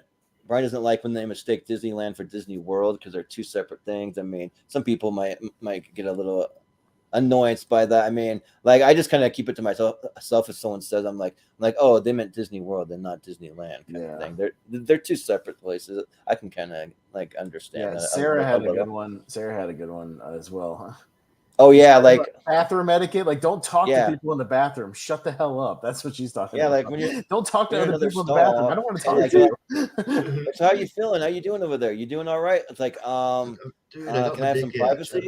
Like, although I will say, Richie, you being in a wheelchair is one of my worst fears. Is that if I'll be using the handicap stall because it's the only one available, and then a person in a wheelchair actually rolls up to the handicap stall, and I feel embarrassed because I didn't wait for the other one. There's been a couple of times where I'm like, even when I watch Mario, I went to use it, it was locked, so I was waiting, and then two able-bodied people walked out. They felt so bad, like, oh, can I open the door? I'm like, no, it's fine. It happens. You're not in trouble. It's all good. It's like Yeah. it's like that one is more like spacious and convenient and nice. You know, It is, like, yeah. it is. I get it. Yeah. I get it. Yeah. Mhm. Well, I'll go to one of my next ones. One of my biggest pet peeves is when you go to the drive-thru and they screw up your damn order in the freaking drive-thru. You have to go back around, or either wait, or you have to go inside. And it's like usually like I'll give them a pass, like not get too annoyed, but usually it will go back in. But if they do it more than once, like I'll ask for it for free. I'll be like, you need to give me a refund. You need to give this to me for free. You need to get my order right, or a lot of times I'll just take an extra like 15 seconds, just like check the bag, make sure that they put everything in there. Like take a quick look at your burger or whatever, because I don't like tomatoes. I always ask for no tomatoes. So I always want to make sure, because like I am kind of picky. I don't even like the tomato juice because I think it like seeps into the rest of the stuff and gives it a nasty flavor that I don't want. wait a minute. Quick question. You put ketchup on your burgers? Yeah, but that's different because ketchup tastes different than tomatoes. Ketchup's actually you do know what processed. ketchup is made out of, right? Well, yeah, but it has sugar in it, and it's processed more than a tomato, so it's just different. Like tomatoes just taste. You got tomato gross. juice on it. Just put more ketchup on your burger; it'll drown it out. Well, I guarantee it. Well, the worst one is so I went to Taco Bell and I ordered a crunch wrap with no tomatoes, and then I go through the drive-thru, and then I go over to the parking lot to double check, and I take a big bite of it, and there's a freaking like filled with tomatoes. So I go inside and I said, hey, I asked for no tomatoes. Can I get a new one made? And then they make a new one for me, and still they have damn tomatoes on it. Still, a second time, I'm like, what are you doing? And then you might be thinking too much of the 16-year-old that's back there squirting. Yeah, the and I'm like like when I come back in, like a customer's already kind of like annoyed. You want to like make sure that you go out of your way and double, triple check it, make sure that it's right. And then a third time, so after the second time, like they're going really, really slow. I don't know what it is about freaking Taco Bell. They're slow. Like it is slow service every time that I go to a damn Taco Bell. And like, how long does it take? Just slap a bunch of shit on a tortilla and freaking like wrap it up and serve it to you. Like it can't take that long. And then the third time they get it wrong, so I just told them, I said, like, not only do I want this free out, I want a refund for my entire meal because I've been here sitting in the restaurant 20 minutes waiting for you to fix this. I want it free. And I asked for the manager, and they gave me a refund. They refunded it all, and I got my meal for free. So I'll do that. I'm not above that. Like, I'll do it because it's like, just get it right. How hard is it to screw it up? It's like if you're in a nice, like, fancy sit-down restaurant and they screw it up, like you better believe people are going to make a huge deal about that. So, and I feel like fast food, yeah, you may be running around a little more frantic, but maybe not. I don't know. Like, I haven't worked in the restaurant business really. So it's like, I just feel like it can't be that hard to just get it right the way somebody wants it. Like, it just, I don't know. So, yeah. I don't have high expectations for certain fast food workers. So, if they screw it up, it's like, that's first world problem shit for me. It's like, whatever. Yeah. For me, it's like something, if I don't like it, like I vehemently hate tomatoes. I'm not going to eat it. I mean, if it has it, that's like, why it's a personal pet peeve, because shit like that, I just move on with my fucking day because it just like I've had shit. The worst I've had happen is like they won't throw in the condiments I fucking asked for, so I have to eat my shit dry, which is like whatever. But like, it's a personal problem. I'm still eating. Yeah. Like, whatever. It's just it doesn't bother me as bad. Like, I have a friend that always like wins, like if he gets buddy, bitching and putting a straw over the bit, I did this, I'm gonna go up and complain. I'm like, just sit down. They're earning minimum wage. Shut up. Just sit down. You can go get your own straw. Yeah, but at the same time, how hard is it to just remember? Like, I don't know. Like, it can't be that hard. It doesn't take a rocket scientist to do it. 16-year-old could do it. I mean, just like it. And I even had a thing on one of my Snack Hero reviews where like specifically, so I went to Wendy's, they had this like Italian chicken sandwich. So I got the burger, and then I wanted to do the chicken, and I wanted to do the spicy one and compare how they're all different. And I gave the chicken sandwich a really crappy score because I'm like, I don't taste any of the spice. And then I realized on the freaking on the receipt, I should have checked it that it didn't say spicy. It just said regular. I'm like, oh, well, no wonder I couldn't taste like any spice to this. So that's why you do what I do. You just keep a jar of hot sauce right in your car. Make it spicy. Yeah, but for that specific time, I wanted to review it the way they made it. Sure. So I'm just kind of like, yeah. But so, especially in the drive-thru makes it worse. Like if you're in the restaurant and like it might be a little easier to just go up and say something. But like when you're in the drive-thru, or if you like get the food and you get all the way home and then you realize something's wrong, you're like, we're not going to drive clear back to the restaurant. You just got to deal with it. But yeah, so it's one of those things. I'm just grateful I can afford food, Jordan. Some people can't afford food. Well, if you're getting paid to serve me, you better get it right. Damn it. Yeah. No, I understand. Just shit like that doesn't, like, I get more annoyed at other things. So, or like in a sit-down restaurant, like might affect their tip. Not for me personally, because like I know people get underpaid and I still tip them, but there are people out there that like won't tip people right if they screw up their food, you know. So. Yeah, they're called boomers. All right. Yeah, probably. My next one relates to my work as well. It's the fact that they have not changed the goddamn music in the store for the last 5 years. It's the same goddamn stupid station that we can't change, and it's literally on one of these Muzak systems. So it's one of these Muzak systems that has like, a certain genre, and then it's like a 7-hour loop of music, right? So if I'm working like a 9-hour shift, there's a good chance I'm going to hear some of the same songs twice in the same day, in addition to hearing it every day. And we can't control any of it. It's all controlled by our corporate people down in Florida. So we don't have any control over the music, and they've never changed it. To me, it's like there are more than one safe, quote unquote, like music stations, right? It doesn't have to be on the one. There are more that are like perfectly safe to play in a store.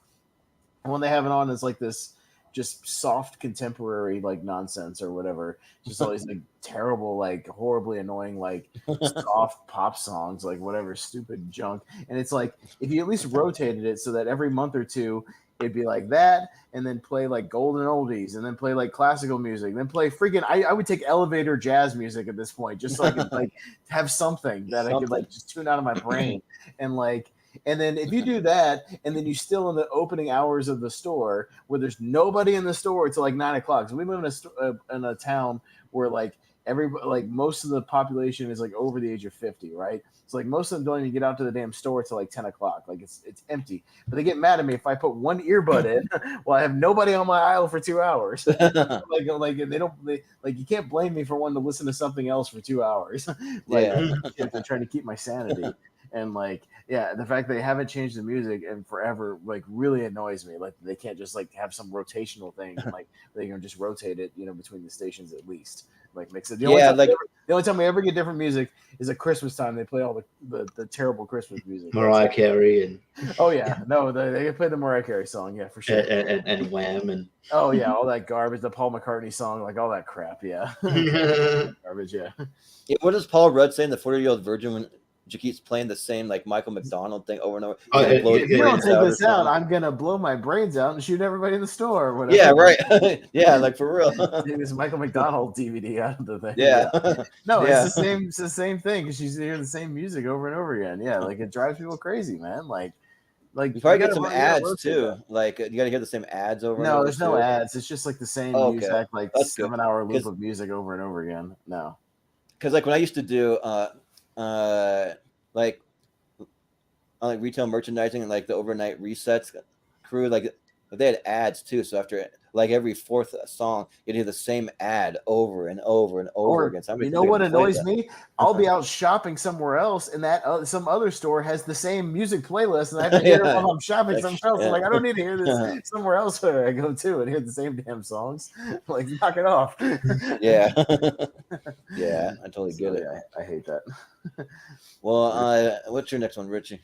I might as well do it. Something to do with comedy. Look, I don't mind, whatever political side of the aisle you fall in on. That's fine. And but I do think political humor. I see where it's pretty. It's pretty difficult to do successfully. But the jokes have to have punchlines. You can't just do, this is my political opinion. This is just my political opinion. Laugh. I know that's I'm all willing to give Roseanne Barr a shot at at a comedy special, and she had fucking jokes. She doesn't. Yeah. The joke, she didn't. It was just like, hey, bloody, pronouns, and just like it was just her. She wasn't prepared at all. Yeah. She Why does just, everyone hate Donald Trump? He's an okay guy or whatever, you know. Yeah. it was It's like, where's the joke?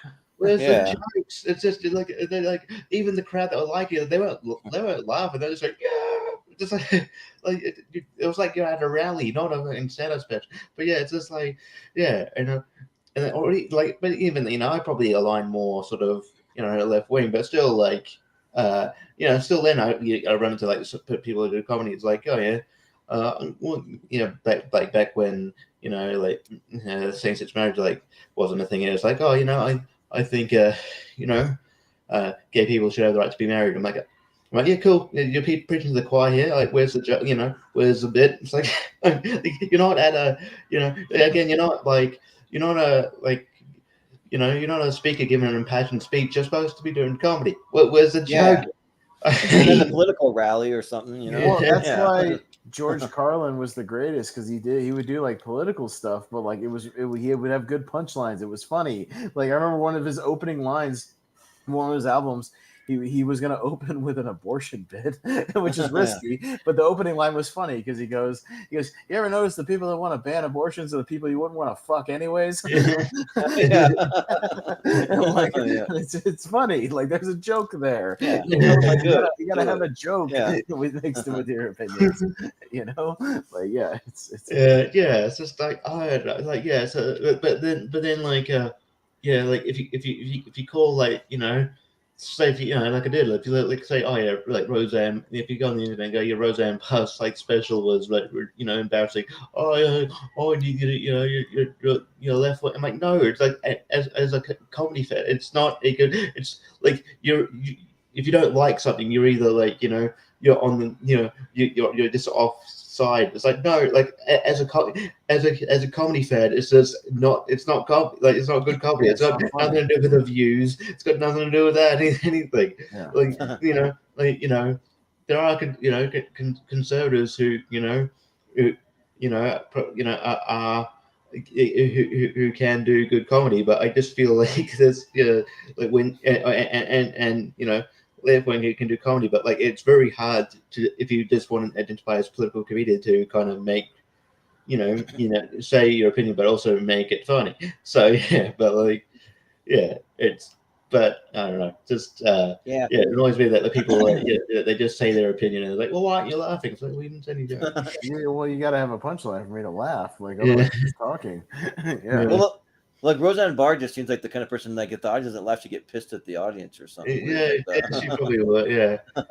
Because like I saw her last comedy special because my dad's a Fox News dad. They played it on Fox News because she's. It was on Fox Nation. The Fox Nation thing. Yeah, and like I was just like wasn't really laughing. I'm like this really isn't that funny. I don't know. Well, she wasn't prepared. She didn't feel like she wanted to be there. It was weird. Like, say what you will about Dennis Miller, whether you agree with him or not, but at least he had punchlines. He had jokes. Like whether or not you found them funny or relevant, or you understood what the hell he was referencing, he was doing something. He was mixing in something. But like I said, I think Carlin was like the best example of that. You could do that, or like things about religion or whatever, but like he had punchlines, there was humor, there was like anecdotes, there was funny stuff mixed in there. So whether or not you agreed with him, it was funny. Like he make you laugh. So I mean, you got to make people laugh, like whether, and then even if they disagree with you, if they're laughing, maybe they'll at least laugh with you, like realize the silliness of like some things or whatever, like that's the idea. Like, do I agree with like all the things like Chappelle says these days? No, but do I still think he's one of the best comedians of all time? Yes. Great delivery, and he's got good punchlines. You don't have to. They still laugh even if I don't always agree. That's funny.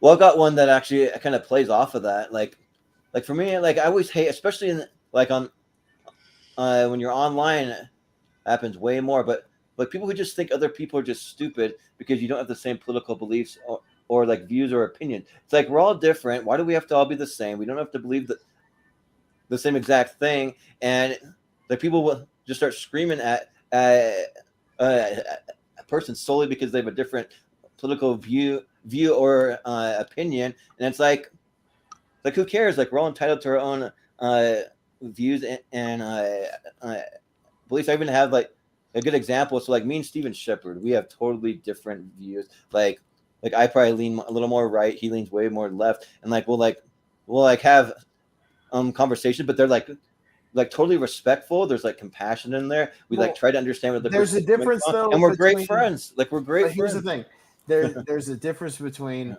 typing out a couple of sentences on Facebook and having a conversation like with a person in person. Yeah, because people are different on Facebook. It's way more different online. Like you can't express like what you're trying to say or understand where the person's coming from in a few sentences. Like most of the time, people, if you're talking in person, like face to face, you can at least maybe understand where the person's coming from or get their background or their perspective or whatever. And like you can kind of talk and come to some kind of understanding. Like it's way different when it's just trying to like people trying to own each other on Facebook. That's why I don't post anything. Yeah, it goes nowhere. It's completely pointless in my opinion. Like it just goes. There's ways to just kind of have a little like understanding and a little compassion behind it. Just like maybe they're having a bad day, maybe something just happened to them. Like maybe they really are trying to be a dick about it, but at the same time, like do you have to lash back? Do you have to have some huge retort back every single time? You know, like I mean, can you still like be friends despite that you're different of opinion? You can still get along and still be friends. There's ways to do it. I think there is ways to do it. So yeah. I do think like with like Facebook with like the the like meter and the haha thing. I think there are people who try to get like the best burn in, and so they can get like they can accrue that kind of thing.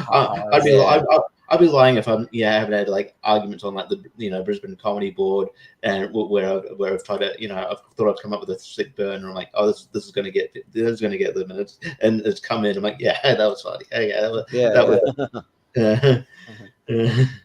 Well, I totally understand that. Yeah, my next one is actually Facebook related, so that's a good segue because I can't stand these posts, and Malcolm even did one the other day, and I'm sorry to say it, but I hate this shit where it's like, I bet you won't share this to your page. I dare you to share, copy and paste this to your page. 99% of people won't share this. Yeah, you're right. I won't share this. Fuck off.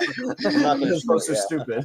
Like anything that says I bet you won't share at the end of it. Yeah, you're better. I won't because I won't. Like fuck off. Like those are the dumbest things ever. These copy and paste chain posts. Whatever the fuck. I hate every single one of those. I don't care what stance it's taking. I don't care what statement it's making. I hate every single one of them. Go fuck. If you're my true friend, then you'll share this with like 10 other people. Well, even the dumb religious ones, it's like, if you love Jesus, share this to your page. Like, because Jesus is checking his Facebook page to see who liked and shared this thing. Okay, that's dumb. Cancer sucks. Share this if you hate cancer. I like cancer, so it's a good thing you shared it because before you shared it, I thought you were pretty ambivalent about it, but now, now I know. Now I know you stand on cancer. I think we can be friends. Yeah. Well, like those posts are always akin to like those little chain emails. Remember those? Where they're that's what I'm saying. It's terrible. Yeah, they're like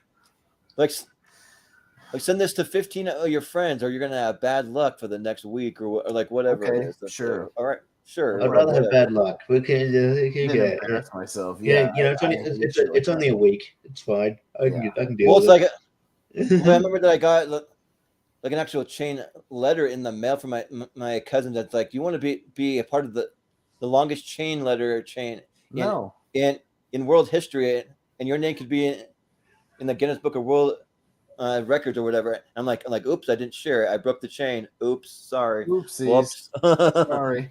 Whoops a daisy. Sorry. I can't stand shit like that on Facebook. It just annoys me to no end. Just have an original thought of your own, please.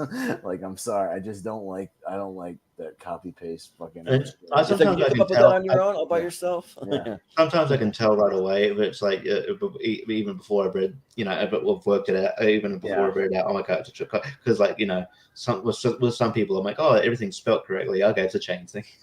Yeah. Yeah, you're like, this is Yeah. way too articulate for this. Yeah. What they normally post. Yeah, this is way too articulate than what they normally say. And like, Jordan definitely didn't write this. It doesn't look like voice to text. Yeah, like there's not 5 errors from my like voice Your and like voice completely texting. changing the context of it. Yeah. Yeah. No, it's funny. Yeah. So that's my Facebook related one, as well. Yeah. So, I hate that stuff. We got another one, Richie? All right. I mean, we're in a marriage. I might bring up a game thing, but I know we're in new technologies and stuff like that. But it still annoys me, and I'm never going to get. I miss the days of the old PlayStation. I mean, you just put the game in and you could play it. But no 15 updates every time you try to Yeah, play the game. it's been 30 minutes. Now Like, you gotta loading wait. it. It's like, oh wait, I forgot to update it. Now I gotta wait fucking, sometimes like fucking an hour, 2 hours. Jesus Christ, no. Yeah. No, put in a disc or put in a cartridge and just play the damn game, and it's just the same game every time you put it in. Yeah, like I do. Yeah, that's But the reason why I buy physical games because I want to be able to just play it. I don't want to take up my whole entire damn hard drive. But now, even if you buy the physical copy, they still make you load it onto your hard drive. Like it's weird. I don't get it. Like I bought the Assassin's Creed Odyssey, the physical game, thinking I could just play it, and it still took 3 hours to like upload all the updates from the last 4 years or whatever it's been out. And it's like, well, no, I have the disc. I want to play the game. I want to play it now. Like, is it not on the disc? Like, what is happening? Like, no, I guess it's not. Like, I just. Like if I wanted to wait the same period, I would have just bought the digital version and waited the same amount of time. Like the days where you could just pop in, like, I mean, my Nintendo 64 is sitting right over there, still hooked up. I could put in WCW Revenge and just start the game up, and like it goes right to the menu, and we just play. I get it. It's just like it's just like and then I don't know, just like I don't know. Sometimes like by the time it like loads up, you're like, I can't be bothered now. It's like 2 hours. I'm not excited. Forget about this, and I already moved on to something else. Yeah, I could have watched The Wolf of Wall Street in the time it took me to load this game. Yeah. I could have gone out and like hung out with my friends, and then something. Well, no, and what sucks for me is like I don't have I have okay internet, but not like super fast internet. So all these ones that you have to download. It's like these games are monstrously huge now. Like I played one of the newer Assassin's Creed game, and like it was going to take like 10 hours to download this goddamn thing. And then it gets to a point where on the arrow, it'll say, oh, ready to play. Okay. So I start to play it. Right. But it's like, you can only play like the first area. And then you start to go to leave the next mission to go to the next city or whatever. And it goes, oh, sorry, we're not done downloading your game yet. You can't go to the next area. And I'm like, fuck off. Yeah. Like, I mean, what? Like, what are we doing? Like, that's annoying. So, No, I mean, you can buy a game. Yeah, go to the store, buy a game, bring it home, and just play it. Yeah, like that's the simpler game. Yeah, like your shirt, Jordan. You buy Super Mario. Yeah, Bros, you just buy the damn cartridge in, and it's ready to go. You just play. Yeah. Yeah, it's annoying. Yeah, well, my next one is so like I gotta have a gripe with vegan people here. Sorry, I just do like I will never be a vegan. I'll never be a vegetarian. I eat meat. I don't eat fake meat. I don't eat very many vegetables. Like I'm someone that's actually very picky when it comes to vegetables. I don't really like very many raw vegetables. I have to have all my vegetables cooked for the most part. There's only like 1 or 2 vegetables that I even like that are raw. And so like I don't want to call anyone out specifically, but there kind of is one person. My brother's dating this girl. And like her whole entire family's vegans. They live right down the street from us. They invite us over to eat all the time, which is really nice. And I think they really they generally want to be nice. I think part of it's also to get them kind of like indoctrinated in the way that they eat. You go over there and you're eating 15 damn vegetables, like zero meat. You're eating tofu. You're eating like fake meat. You're eating all this stuff. And like every time I walk away not really feeling satisfied, feeling kind of sick, like having the runs. I got to run to the bathroom because of like all the fiber and the vegetables that I'm eating.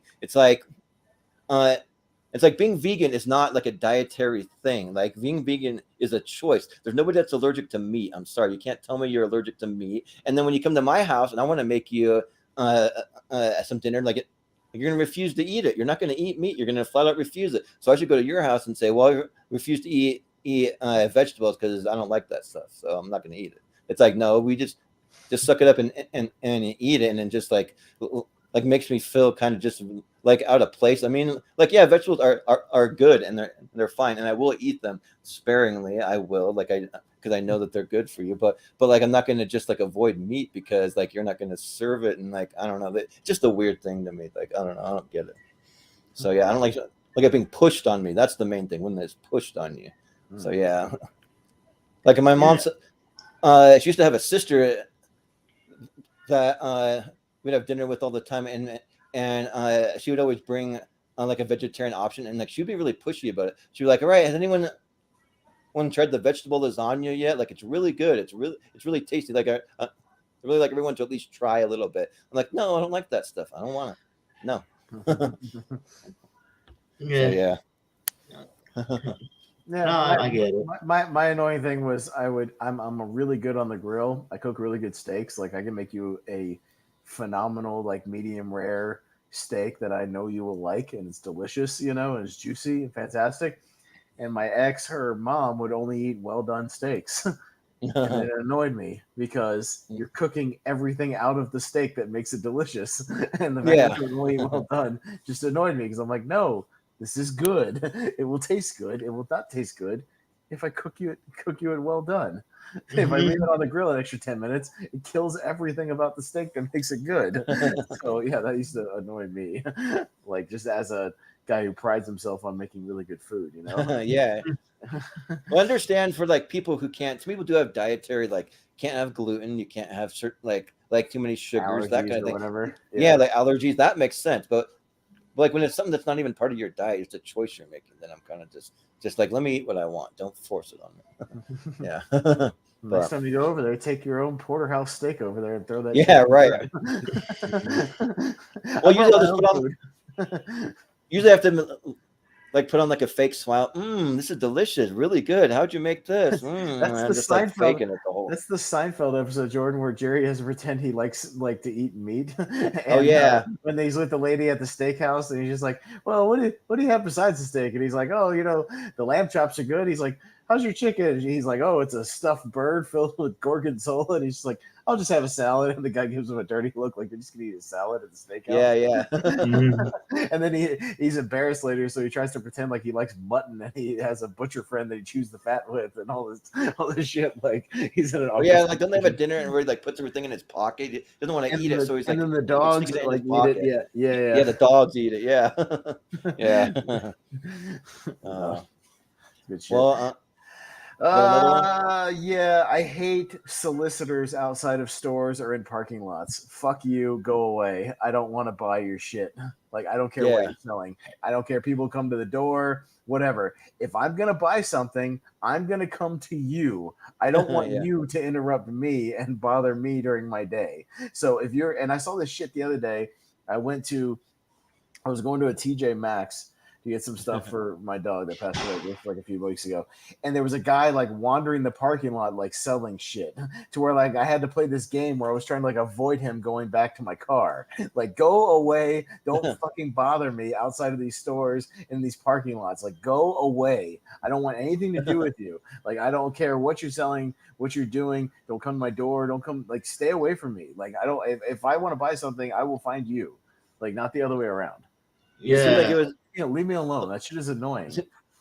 It seemed like it was something kind of shady, or was it something like it was? It was definitely something shady. Definitely something shady, because like it's one of those guys that had like a side bag on, and some like shitty like shirt on, like it was just something garbage. Like the people that used to come up to your door trying to sell you like cable TV or internet like years ago, like come up to your door. It just reminds me of go like away. On that movie The Florida Project, when like the girls going around trying to sell like all the perfumes to people in the parking lot, like some shady weird thing.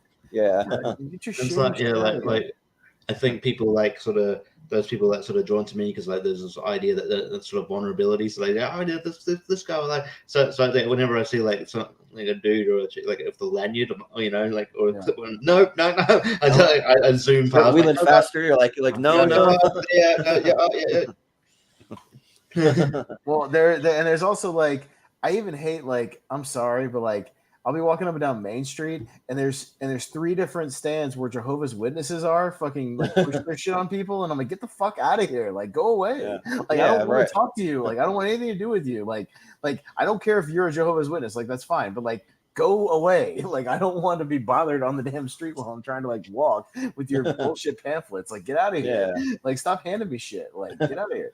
Like I don't like It's the same- anybody. I don't like anybody doing that shit. It just makes me uncomfortable. No. Like people like walking up to you like while I'm trying to like leave me alone. go about my day. Like go away. Leave me alone. Yeah. Like yeah. It's the same vein as like people panhandling.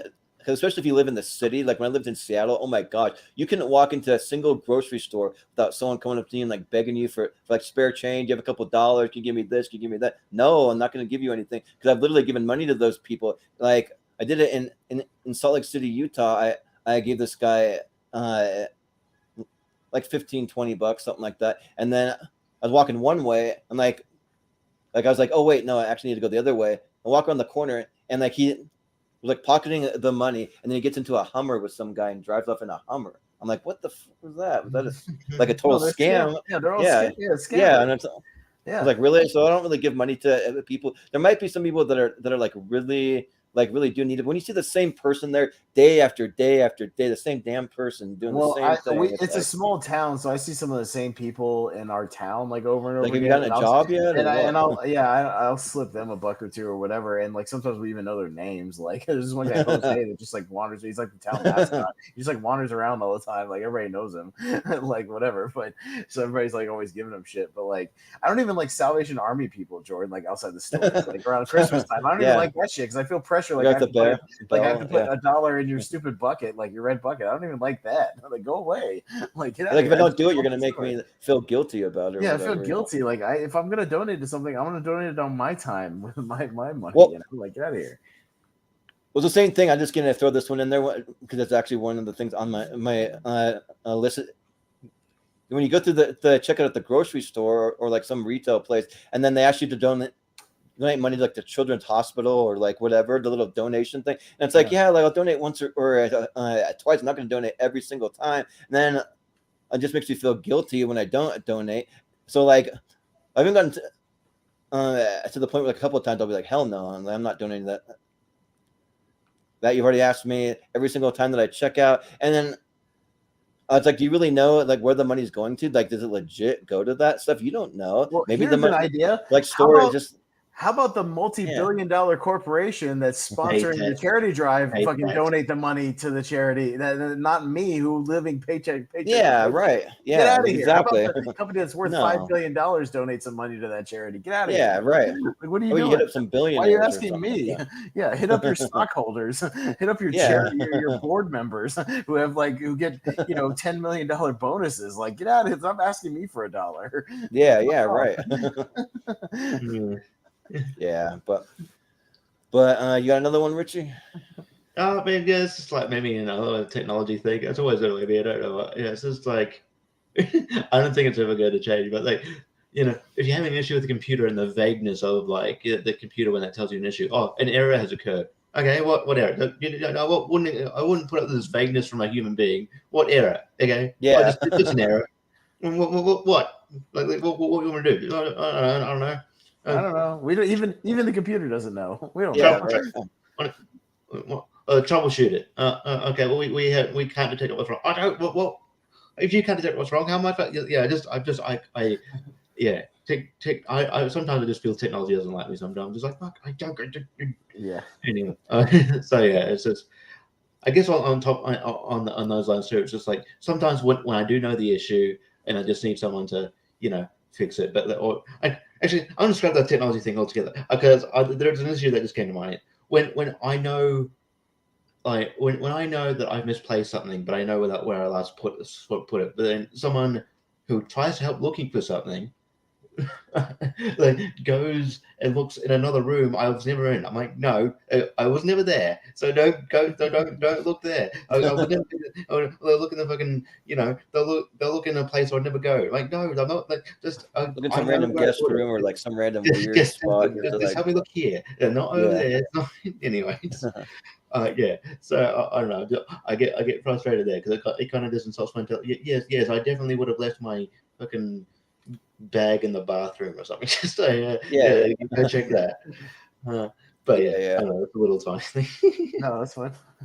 No, like I used to lose things all the time, so I know how it goes. The only way that I've gotten out of that is I have to literally, like, I have a designated spot for every single thing, and I have to put that thing in that spot. Jordan, even when we were on vacation together in the hotel, I said, no, Jordan, put all your cords and shit on this desk. Yeah, on this here. desk, but you're gonna lose them. I said, this is your area. Put all your shit right here. Because you told me that before we even left. So like, I was trying to help you. I was trying to be like, all right, now put all your charge cords right here. Put your fucking. No, it's good.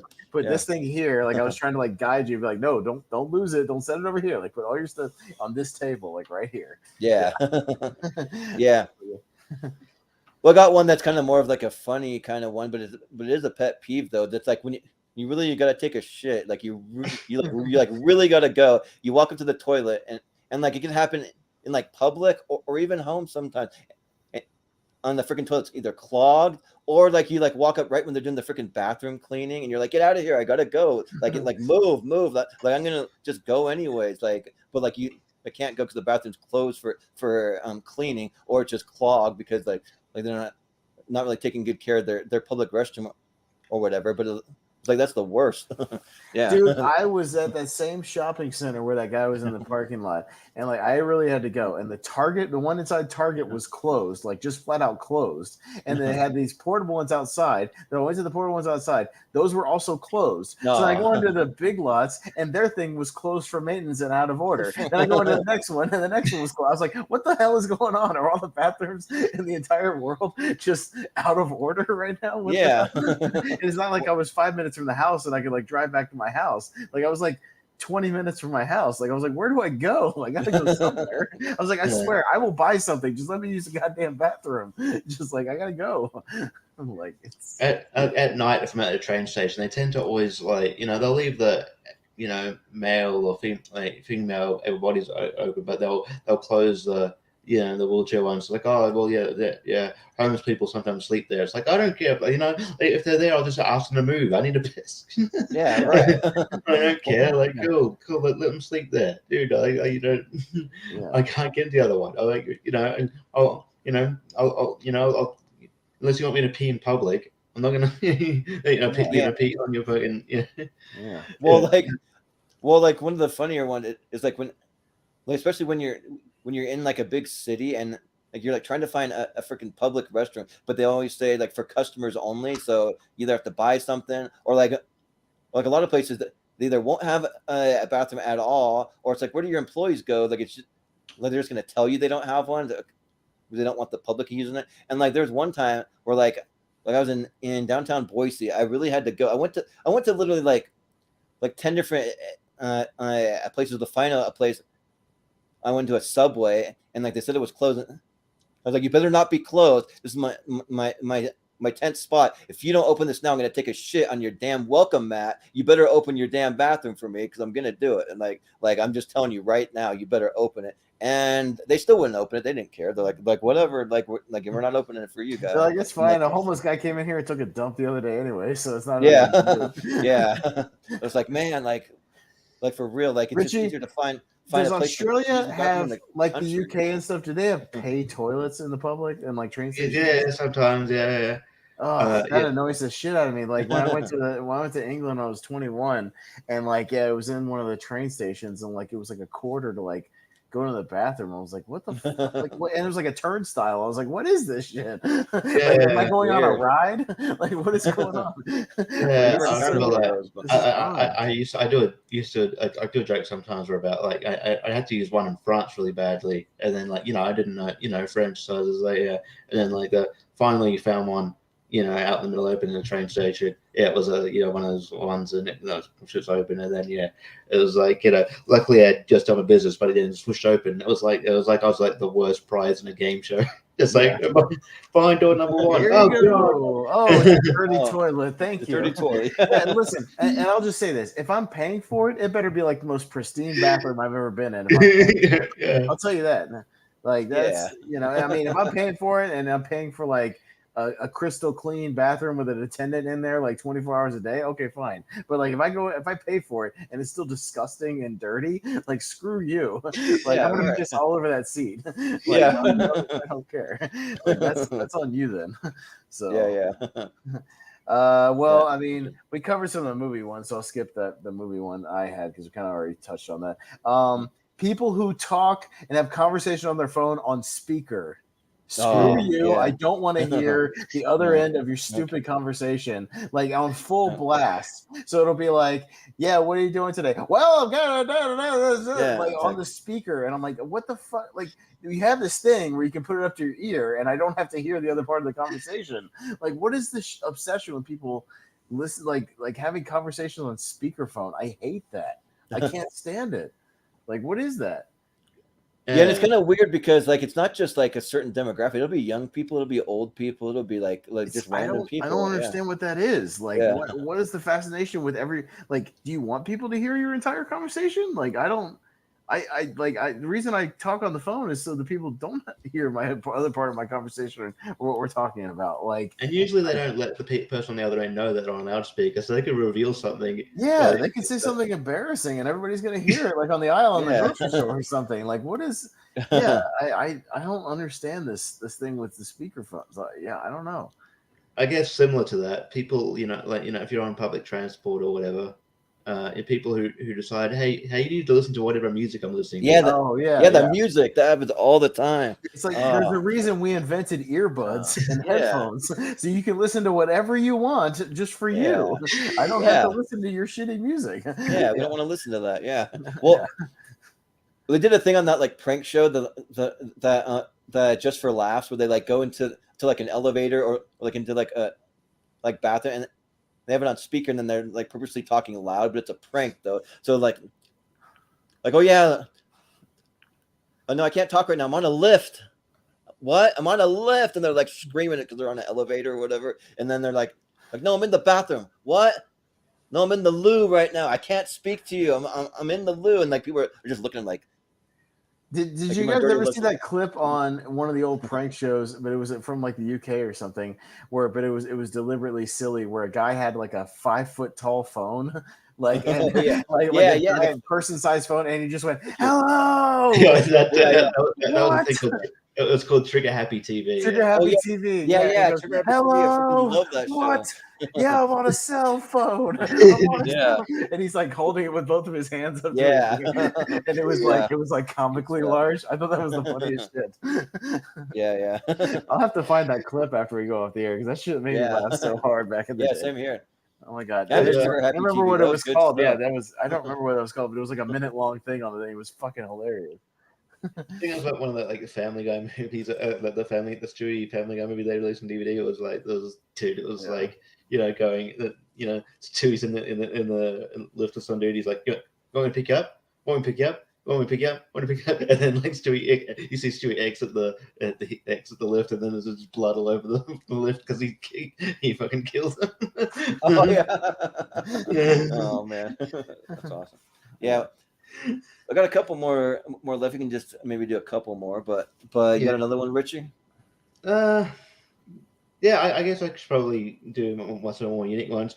People who I say we're gonna do the 2-hour mark, so we'll start wrapping it up. We'll do some rapid fire ones or wrap it up. But I'll do more unique ones. Like to me, people who like who've got specific questions for me, but instead of asking me, they'll ask whoever I'm with. They'll be like, like the other day, like I was getting into a cab, and then like the driver asked the carer, so is he? Oh, where's he going? Like, I'm right here, dude. She says, ask me where I'm going. And she just goes, ask him. I can't. You just answer. You're like, I'm going here. Yeah. Is he? Like I remember going through like airport security once. Like she was like, yeah, does he have anything on him? Like to mum, like you can ask me. Just ask me. I can talk. I'm good. Yeah. It's like that. It's like that old South Park episode where they're like, very old South Park episode where like they're kind of gleaming at this like what they think is like a caveman dude, and they're like, oh my god, he can talk, but he's talking normally. It's like, oh, but they're completely ignoring that he's talking normally, and just like, yeah, oh, he can do, he does things just like us. So it's very weird. It's very odd. Yeah. But That's odd. Yeah. Well, one of mine real quick is when you're in a traffic light and the light turns green and like within like 1 second or like half a second, the car behind you is already honking to go. It's like, I see that it's green. I know it's green. It's like F off. I'm moving. Just give me a second. I'll give you 3 to 4 seconds, but if you get to the 5 second mark and you haven't moved, you're obviously distracted and not or you're looking at your phone or something. Like 1 second, because like I have a friend who who will do that. Like literally, like as soon as the light turns green, like he'll just lay on the horn. Well, here's the like, thing. dude, don't do that. Don't do that when I'm in the car. I'm not going to ride with you. You need the 1 or 2 seconds in case there's some dummy who's running the red light going the other way. So you want to at least still look, even though it's green, you want to at least look at the lane that just turned red to make sure there's not some dummy about to run the light, because I've seen that happen before. Yeah. And where like I waited that extra second. I'm glad I did because somebody flew through the light. Yeah. But then the range is 1 to 5 seconds, because when you get to the 5 second mark, obviously nobody's coming. Time for you to go. Yeah, Time right. for you to move. Like there's a very 5 seconds time frame. Yeah, it's a 5 second. But I will give you the 1 or 2 seconds, because I've seen people. It turns green, it pulls out, and some stupid idiot like runs the red light on the other direction and like hits it. You know what I mean? So like you want to at least still check, even though it's green. You know? Yeah. Yeah. You got one? I'll just rattle off my last 2 or 3 really quick. Loud crying children just in public. I'm sorry. Like, what the hell's going on? Like, I've encountered 2 different people that have kids and they're perfectly quiet in like normal life. So if your kid is just screaming all the time, take your kid out of the store. You're doing something wrong. I think you're doing something wrong. I just think at this point I don't know what's wrong with your kid. Like, he's just screaming all the time, because my niece is like the quietest kid ever and only screams when she just like doesn't get her food right away when she sits in the high chair. That's about the only time. I had a nightmare situation. I won't tell the whole thing, but like being at a restaurant with my best friend and his wife, and their daughter was like 1 year old and like would not stop crying the entire time, and it was really embarrassing and annoying. Yeah, so it's one of my reasons why I'm glad I don't have kids. But anyways, when you're going to an event and you didn't drive to the event, so you can't leave when you want to leave because you didn't drive and you're relying on the people who have the car, that annoys me.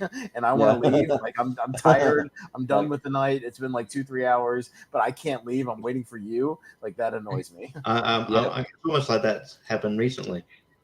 Yeah, if you're at some social event and you didn't drive, like it happened before. I've always, most of the time, I try to wiggle my way and be like, well, I mean, I got something going on beforehand, so I'll just have to meet you guys there, just so I can take my own car, so I can leave whenever I want to leave. So I try to do that. And then this is a very specific one, but when the plane lands and people just stand up, like, you know, you're not going to get off the plane till the rows get to you. Sit the fuck down. Like, what are you standing up in the aisle for? You're not leaving right now. Like, I don't know what you're like. I get if you stand up for a second to like stretch or whatever, if it's been a long flight, that's fine. But like, if you're just standing in the aisle with your bags and it's still 10 minutes later and you're still standing in the same spot, like, that's weird. Like, you're weird. Like, sit down.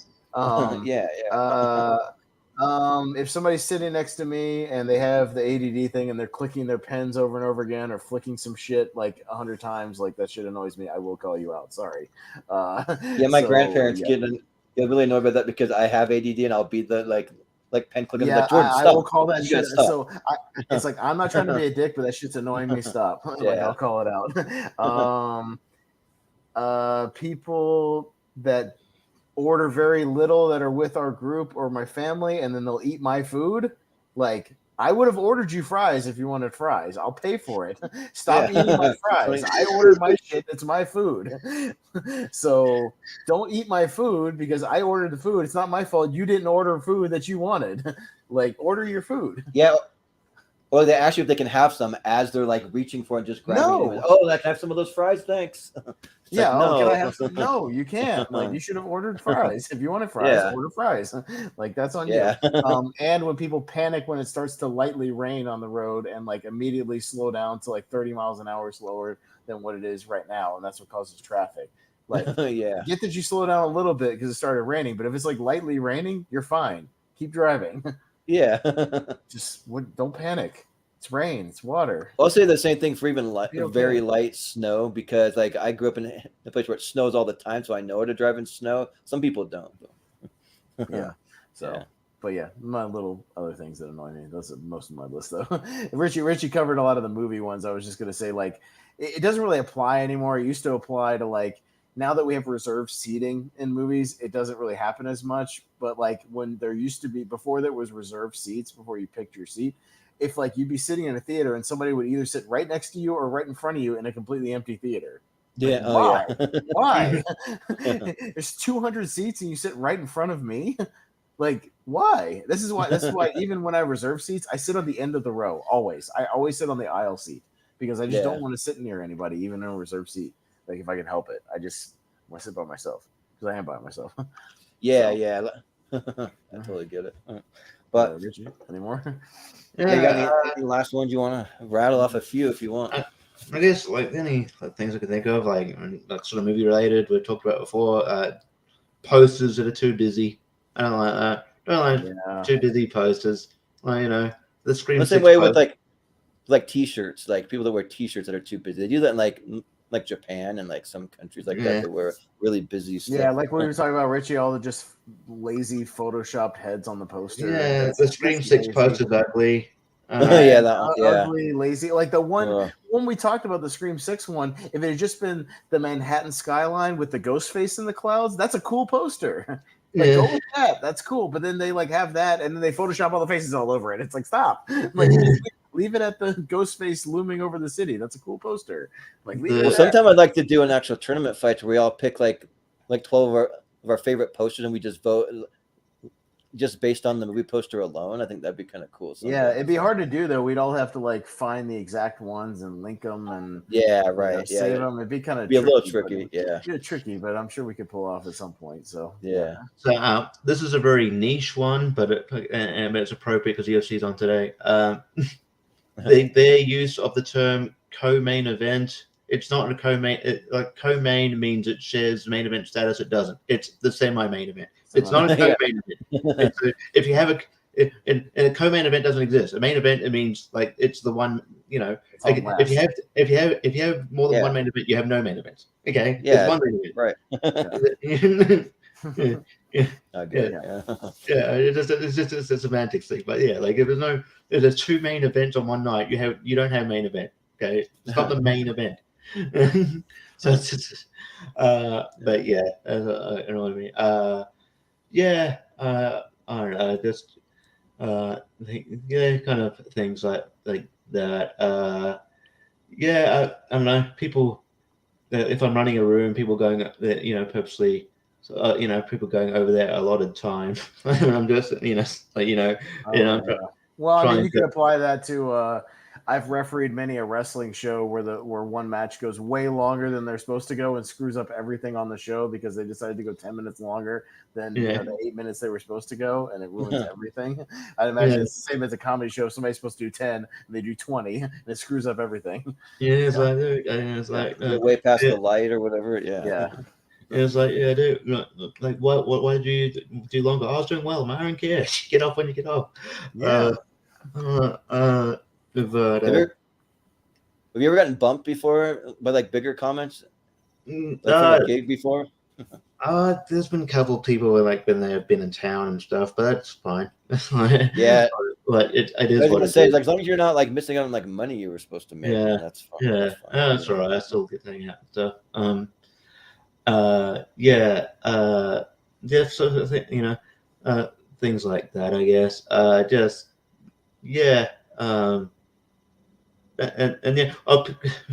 This has happened a few times. Like wheelchair toilets that aren't really like that accessible. Like you could barely fit a wheelchair in there. That would be that's kind of interesting. I imagine there's some of those. Yeah. Yeah. There's a lot of those. Yeah. Things like that. I don't know. Just yeah. Do you ever get people to like? You kind of talked about that with the people kind of ignoring you and asking people around you. Do you ever get people to just like pander to you because you're in a wheelchair? Yeah. For people panda, yeah. Well, I know you talked about like you see these articles online where they just like applaud somebody because they have something going on with them if they're just doing some normal activity, you know, and it's like, or I've seen you comment on things like that, but do you have any like examples of that, like in real life, like that's happened to you? Yeah. Oh yeah, it's like yeah. I remember like this is like one day I was like at this place called Brisbane Powerhouse. They do like the Brisbane Comedy Festival there, and it was just like this dude that came up to me. He was like, I was just talking to a friend. And I saw like corner of my eye. I saw this dude in a wheelchair. I thought I'd say hi. So hey, I'm like, it's an odd thing to say. So, but anyway, I thought, What? hey. I was just like, I'm like, are you on like a diversity scavenger hunt or something? Like, you had to fill his quota for the day, you know? yeah, diversity Pokemon Go. Oh, cool. It's like the first time, couple of times we were on panels, like I noticed you were in one, but like we just talked because you just knew a lot about movies and we just vibed on a lot of movies. Like I didn't give a shit that you were in a wheelchair watching movies. It's just like, you're just a dude who like we just liked a lot of the same movies. Like who cares? Like you're just a guy who just happened to be in a good situation. Yeah, it's just weird. Yeah, it is weird. People are weird like that. But so it is weird. Yeah, or like like not so much now because I don't go, but like when I was like in my early 20s, I'd go into like bars or something, and there'd be the drunk guy go, oh my god, let me buy you a beer, or why? Just because I'm in a wheelchair? I'm like, okay, cool. Oh, you're a legend, Motor. I'm like, yeah, cool. All right. Cool. Like, yeah. For sure. Yeah. That similar thing would happen to my friend who was in a wheelchair who passed away. Like he'd have to go out for surgeries and he'd miss school. So in like high school, it's like he would like miss school and they would come back and they give him this big welcome home thing every time. And he'd always hated that because he's like they're gonna make me some kind of special thing when it's like I just had to go out and like have this procedure done. I don't want to be treated like I'm like some special, like I don't know, everybody's new best friend and everybody loves me. Everyone wants to like I don't know, like treat me like their little pet project or like something like that. I just think people just like like they have to like meet there. Sometimes I feel like people have to like bullshit to make things more inspirational than they are. I think you commented on that thing I professed recently. I think there was this. Now, like, it was for clickbait reasons, but people the things like, "Oh, this dude with Down syndrome won. He won an Oscar." It's like he didn't win the Oscar. Oh yeah, the dude for like the he was part of a short film that won an Oscar. Yeah, that'd be like if saying Leo won an Oscar because Titanic won. No, he didn't win an Oscar. Yeah. It's just like it's a cool story without adding bullshit. Just adding bullshit to it. Yeah, but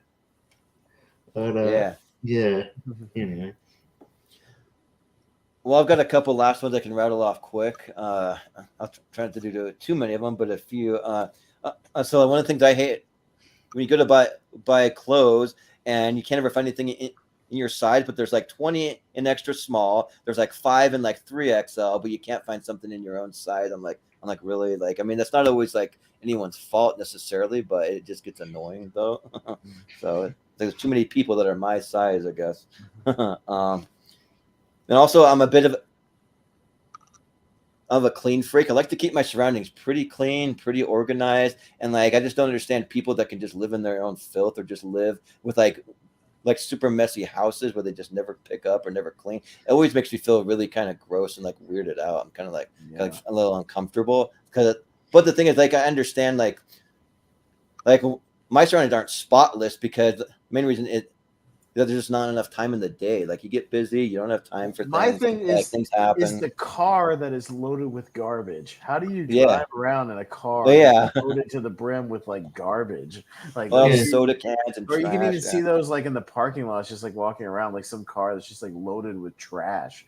It's just like, Yeah. how the hell do you like drive around with that? Or yeah, and it's like if I ever saw that and like it's like, oh no, you can ride with me. I'm like, look in and go, no, Nah. it's 6 miles from here. I'll walk. I'm good. Yeah. No, I'm good. No, I'm The good. funny thing is, my dad used to be one of those people that just have trash all over his car, but I've since gotten on him about that a little bit, and like he's like kind of cleaned up a little bit. He doesn't do it so much. So yeah, but another thing is like I don't like people that are too sensitive and can't take a joke, because I'm a person who likes to ball bust a little bit. I like to just have fun with you, and like usually if I'm kind of poking fun at you, it usually means that I like you, and like I think that you're someone that can hang and can handle like a little bit of ribbing and that kind of stuff. But like there's certain people out there, they just get offended like that so easily. I've even had it happen on a couple of our shows. Actually, I don't want to call anybody out, so I won't. But like where they're just a little like annoyed of certain things. I'm like, they're just having fun with you. Like that means they like you. We like to ball bust a little bit. Sorry, Yeah, I mean, like I feel like especially if you because I like to ball bust too, but yeah, if you're like on the especially like if you're trying to convey like ball busting through like Facebook or text, like you can't convey tone, so people are like, so yeah. Yeah. Well, it's high time. Why don't we have a sarcastic font? Yeah. Well, it's We should. 2023 and we don't have a specific font like dedicated to sarcasm. Is really weird. Why can't we just have one that's like a universal sarcasm font so we know you're like not being serious? I don't understand why there can't be one designated thing like that. Yeah.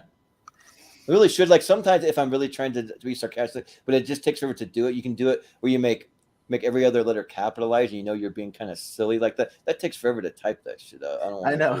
Well, I see those a lot when it's like people making fun of people and they'll go, "Amen, brother, God bless," and it's like all the alternate letters. Like that's the closest thing we have. But the alternate letters thing, I like it as like a sarcastic thing. But there needs to be a font that does that automatically. You know what I mean? There needs to be like a button I can push to do that automatically and still type normally. Yeah. Yeah, I think there was comedian Arj Barker who had a joke about like trying to we need fonts to convey real life, but it's like but it changed things like someone was like saying have a good day. What a dick. What do you mean what a dick? He seems that that's a pretty nice message. Yeah, but he wrote it in sarcastica. Sarcastic. Yeah. Have a nice day. Yeah. That's what they need to call the font. They need to call it sarcastic. Yeah, right. Arj Barker, by the way, is the dude in the I think he works on the records. He's in Flight of the Conchords. He's the American dude. Oh yeah, no, I know he is. Yeah. Okay. Oh, nice. I've heard and a couple last ones is that like, if anyone knows me, I don't like people that are cocky and act like they're better than everyone, and they're like I don't know, just like they're too cool for you. You have to like act a certain way, and if you don't, they're gonna look down on you. There's a couple people in this community. I won't call out anybody, but that I don't get along with very well. And if you know, but it's just like I don't vibe with that. It's just like, and that's also partly like an autistic thing. I don't vibe with those people. Just period. Like if you're gonna act like you're like super cool and like better than everyone, we're not gonna probably get along. We're just not. So and then like sort of have an OCD thing. I don't like really stinky people that like don't really wear deodorant and like just like smell all the time. It's one thing if you're coming home from the gym, you worked a long day, like you haven't had a chance to shower, but there's just certain people that the smell just gets to me and I can't do it. I can't be around you. I get in the store, the people that walk by you in the aisles and reek of cigarettes. Yeah. Like it's like their clothes and their whole essence reeks of cigarettes because they smoke so much, like to where you can smell it coming at the end of the aisle, like towards you, and then it hits you. Like that is the worst for me. That's worse than like body odor, is like the people who smoke so much that they literally, like if you could see the aura of nicotine around them, it just reeks of like cigarettes. They're like a vape flavor, but their flavor is nicotine. Right. Yeah. Or the other worst one is like the people that that like live at home with like 10 cats and like 5 dogs, and they just let their other dogs piss and shit everywhere, and they don't clean it up because the smell goes with them everywhere, and you can smell them coming from a mile away. Like, no, thank you. Like, not for me. Sorry. Yeah. And then let's see if there's so I also don't like when you're in the bathroom using a urinal, and there's all these other empty urinals, but then somebody comes and pees in the one right next to you. Don't Next you know to you. urinal etiquette? You got to at least leave At least one. a few urinal gap, or at least one. Like if I go in with my dad, he'll go at the opposite end of the whole thing. Like he just like there's not like his personal space being invaded. He's the kind of person that like in the movie theater, he likes to leave at least 3 seats in between the person next to you. He doesn't want to be like very close. And it's probably like so I'll leave it on this last one. I don't really like really loud, annoying breathing, especially when you're on a podcast or like a YouTube show and you're breathing super loud. There's somebody in this community that like does that like all the time. I want to tell them, you got to mute your mic or you can't be on. You just have to. And they're sitting there going like over and over again. Sorry, that's gross sounding, and it's very distracting too. Like I'm sorry. Like, so if you're listening to this, anybody that might be listening, just don't do that. Like, it's just mute your mic. So yeah, we'll just end with that one. So. Also, I mean, just so I'm not gonna go into detail, but trivia is fun. Don't take it too seriously. People in the community take it very seriously. Yeah, like it is true. Yeah. Like people that take trivia way too seriously. I've been there before, yeah. Like I did a Final Destination trivia yesterday. I did terrible, and I thought that was funny that I did terrible. I don't care. Well, I'm famously known like I've been. Well, we did the one that you wrote, Richie, with some of your questions that you wrote for the movie release dates one, where it was the complete opposite of what I do for release dates, where I had to name movies based off the year, and that annoyed me. But I just started laughing at it eventually because I was like, "Oh, here comes another one of these." Oh, well, that was terrible. Well, I guess I lose. Bye. Like I just started laughing at it, like, "Oh, geez, another one that Richie wrote." Well, I've been tempted for like my trivia matches to just change my like trivia name to Jordan's second place Anderson, because every single one, I don't ever win a trivia. Like I never win it, but I don't usually get last place either. I'm usually right in the middle, just barely like from the first place. So I'm like second place always, like, so, and I'm fine with it. Like I have fun with it. I don't care. I think it's fun. So I think we all have ones where like I'll win sometimes, but sometimes I'll bomb horribly, and like it's just funny. I'm just like, well, I guess I just didn't see any. It's all movies I didn't see, so oh well. Well, if you want to watch the epic downfall the other day on my Lights Out trivia, like I was dominating the first 2 rounds pretty easily, and then I spun wrestling, and I'm just a casual wrestling fan. I don't know anything. Oh man, you needed first to last as a lifeline. Yeah, right. Yeah, I was like, shit. Like, you need me and Richie on a lifeline to call it and give a hint. Yeah, yeah, for real. Like, then you needed like a team match where you had one of us with you in your corner. Because like I'm like, oh, for Lights Out, probably like the majority of the people in that league are all wrestling fans. Shoot, I'm screwed. So yeah, but it's fun though. Like I still have fun with that. I was just praying that they would spin professional basketball. Please, what I do to deal with that, and Richie seen it before, is like if I don't know it like at all, or I'm just like, oh, what a like ridiculous question, I'll just write a funny answer, like, and I'll just make something funny. Stupid. Like I'll just try to make some fun out of it, and I'll just write something stupid, and like and just be like, yeah, that annoying bitch or whatever. Or like something stupid like on the thing, just to like have a little fun, at least get a laugh, like at least try to get a laugh out of it. You know what I mean? So yeah. Yeah. But yeah, that was a fun time though. Like it's fun to just kind of get some of these things off your chest, just kind of like poke fun at like the weird annoyances in life. And maybe one of these days we'll do a podcast about all the best things in life, like things that just like happen every day. Like you're in a parking lot and like the person in the very closest spot just pulls out and you get the close spot for the day when it's pouring rain or something like that. Like those little like really cool things that happen in life. There's definitely some of those. So, but this was fun though. So yeah.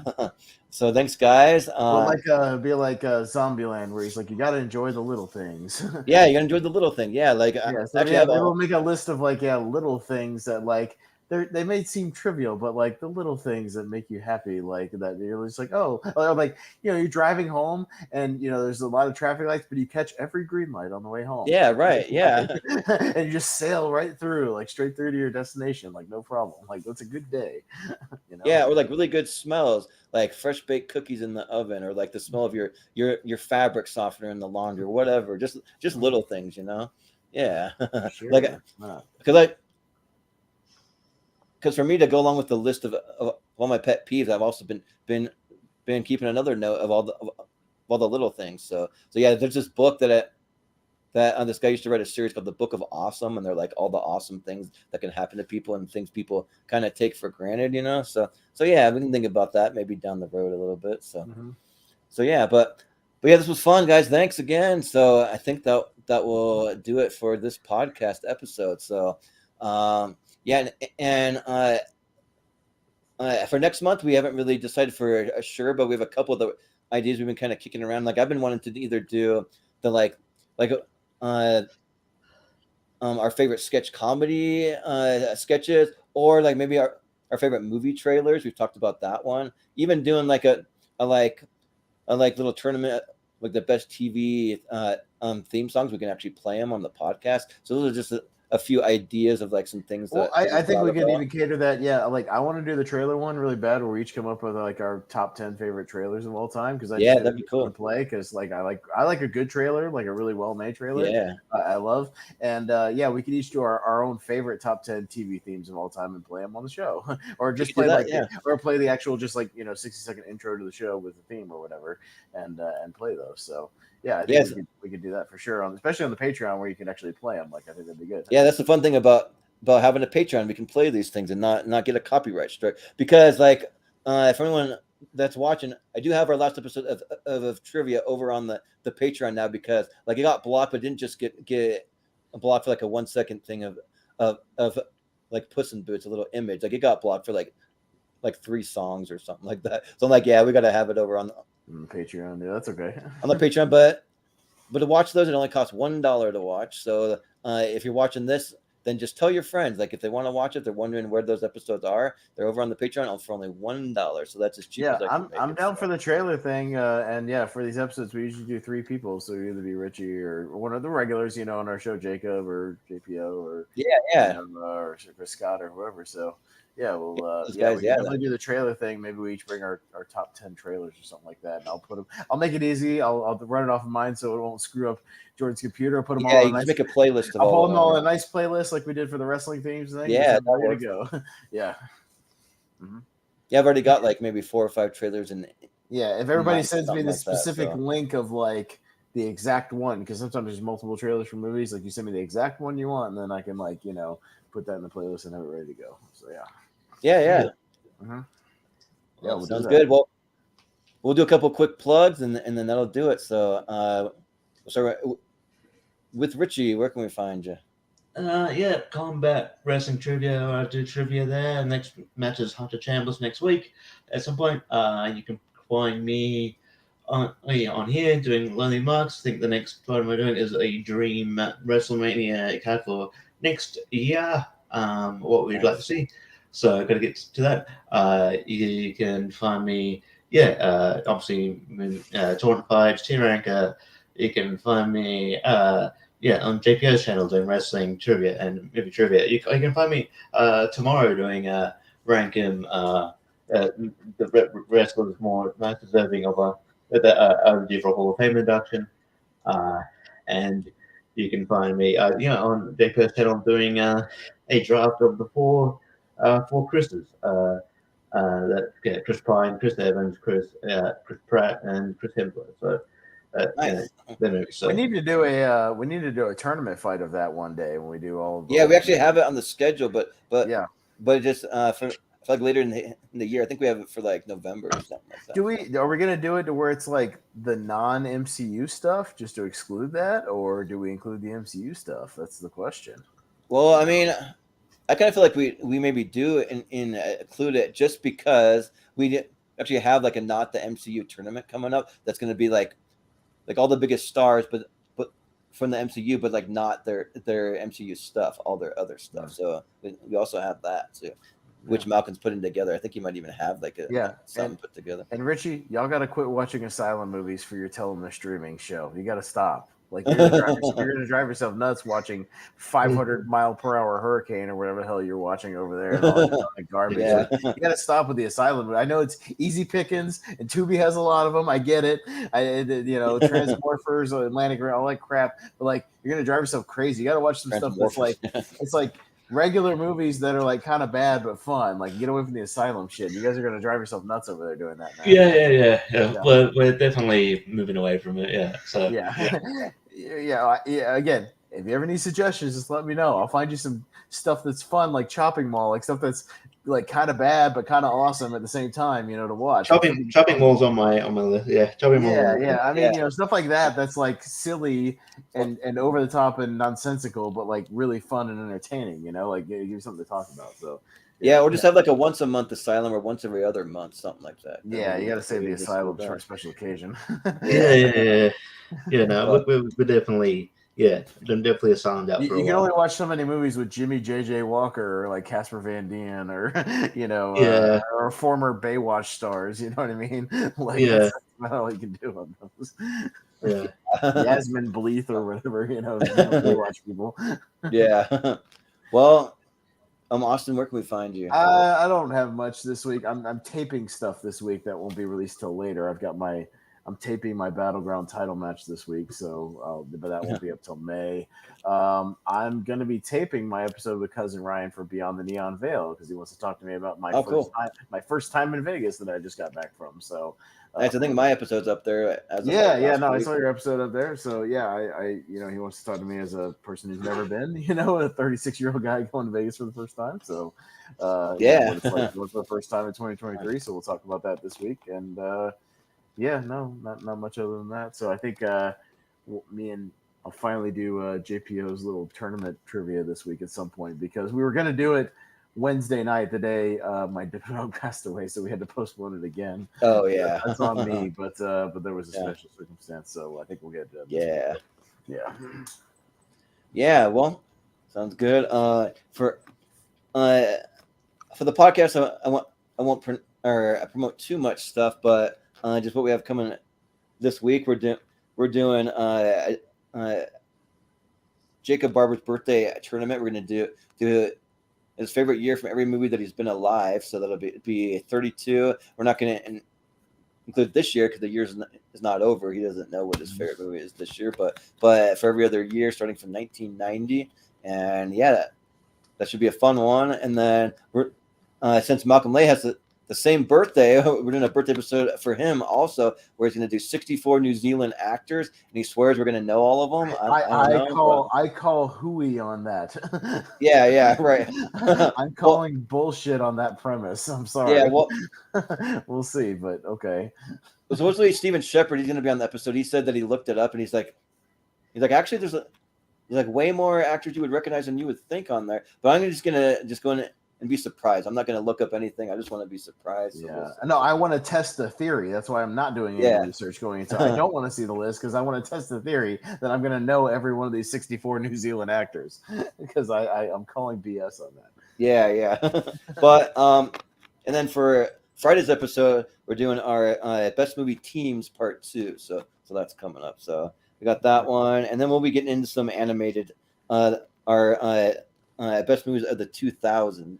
Or best animated movies as a tier. Yeah, we saved our hardest 2 for last, 2000s and 90s. Yeah. Oh my god, those are going to be the most stacked. Going to be stacked. Decades. Yeah, and even going into the championship, those are going to be stacked. So that's going to be difficult. Yeah, and also if you're watching this, just tell all your friends about the Patreon. Go to patreon.com/moviehero. We're doing giveaways. We're doing exclusive podcast episodes like this. We got trivia. If you want to be on the Seen and Heard trivia, where it's clips from movies and clips from movie scores and soundtrack, just send me a DM over on Facebook, or we do have an email. If you want to email us, it's moviehero2121@gmail.com. So that's the best way. And then I'm also getting ready. to release the extended schedule on the Patreon. So there's a schedule up on the Short on Friends and Family group that's about 2 months out of what we have coming up. But the one on the Patreon will be about 4 months out. And if you want to get dibs on signing up for those episodes, you got to be a member of the Patreon to do it. So yeah, but that's pretty much where you can find us. Oh, and also on all the social media at Movie Hero 2121, you can find us there. So yeah, and I mean, been starting to do some shorts on our channel also, because I've been realizing that's been generating quite a bit of traffic to our channel. So I've been doing quick, just 1 minute movie reviews that are just random. I go into my flick chart, I just hit the rank 'em button, and the 2 matchups come up. So I already did one for Star Trek Generations. I did a 60-second review. Or I did 3 pros and 3 cons, and I just tell you where I have it ranked on my personal. You mean chart of all the movies that I've 3? seen. Not that it relates to the movie, but 3 cons. Yeah, cons. Yep. Yeah, I did that. And the next one they'll be posting that I just got to finish up a little bit of editing, but it's going to be Enemy of the State. That's just what popped up. So it's a movie that I've seen. So I'll just do a quick 60-second review, and then we'll move on to some other random ones. The unofficial sequel to The Conversation. Yeah, I guess kind of. Yeah, kind of. If you look at Gene Hackman's character, that's all I'm saying. It's been theorized. Yeah. So you want some movie recommendations? You can find them there that you can just watch. You need to get me linked up on that so I could just start doing random Blu-ray reviews of all these damn Blu-rays over here and just recommend. Yeah, if you want to do that too. Yeah, you can do it for like shorts. I tried doing it over on TikTok, but I'm having issues with like the audio syncing up. Like the audio is all out of sync. It's all weird over there, so I don't really understand what's going on. No, if we get hooked up on that and I can log into the YouTube and do some YouTube shorts and do some Blu-ray over here, that'd be good too. So, yeah. Yeah, totally. Because we even had Chris Scott do a little thing, kind of hyping up the channel as YouTube shorts too. So that's cool. So yeah, but that'll do it for us tonight. So thanks again for tuning in, and for Richie, for Austin, I've been Jordan, the Movie Hero Anderson, and we will see you guys next time.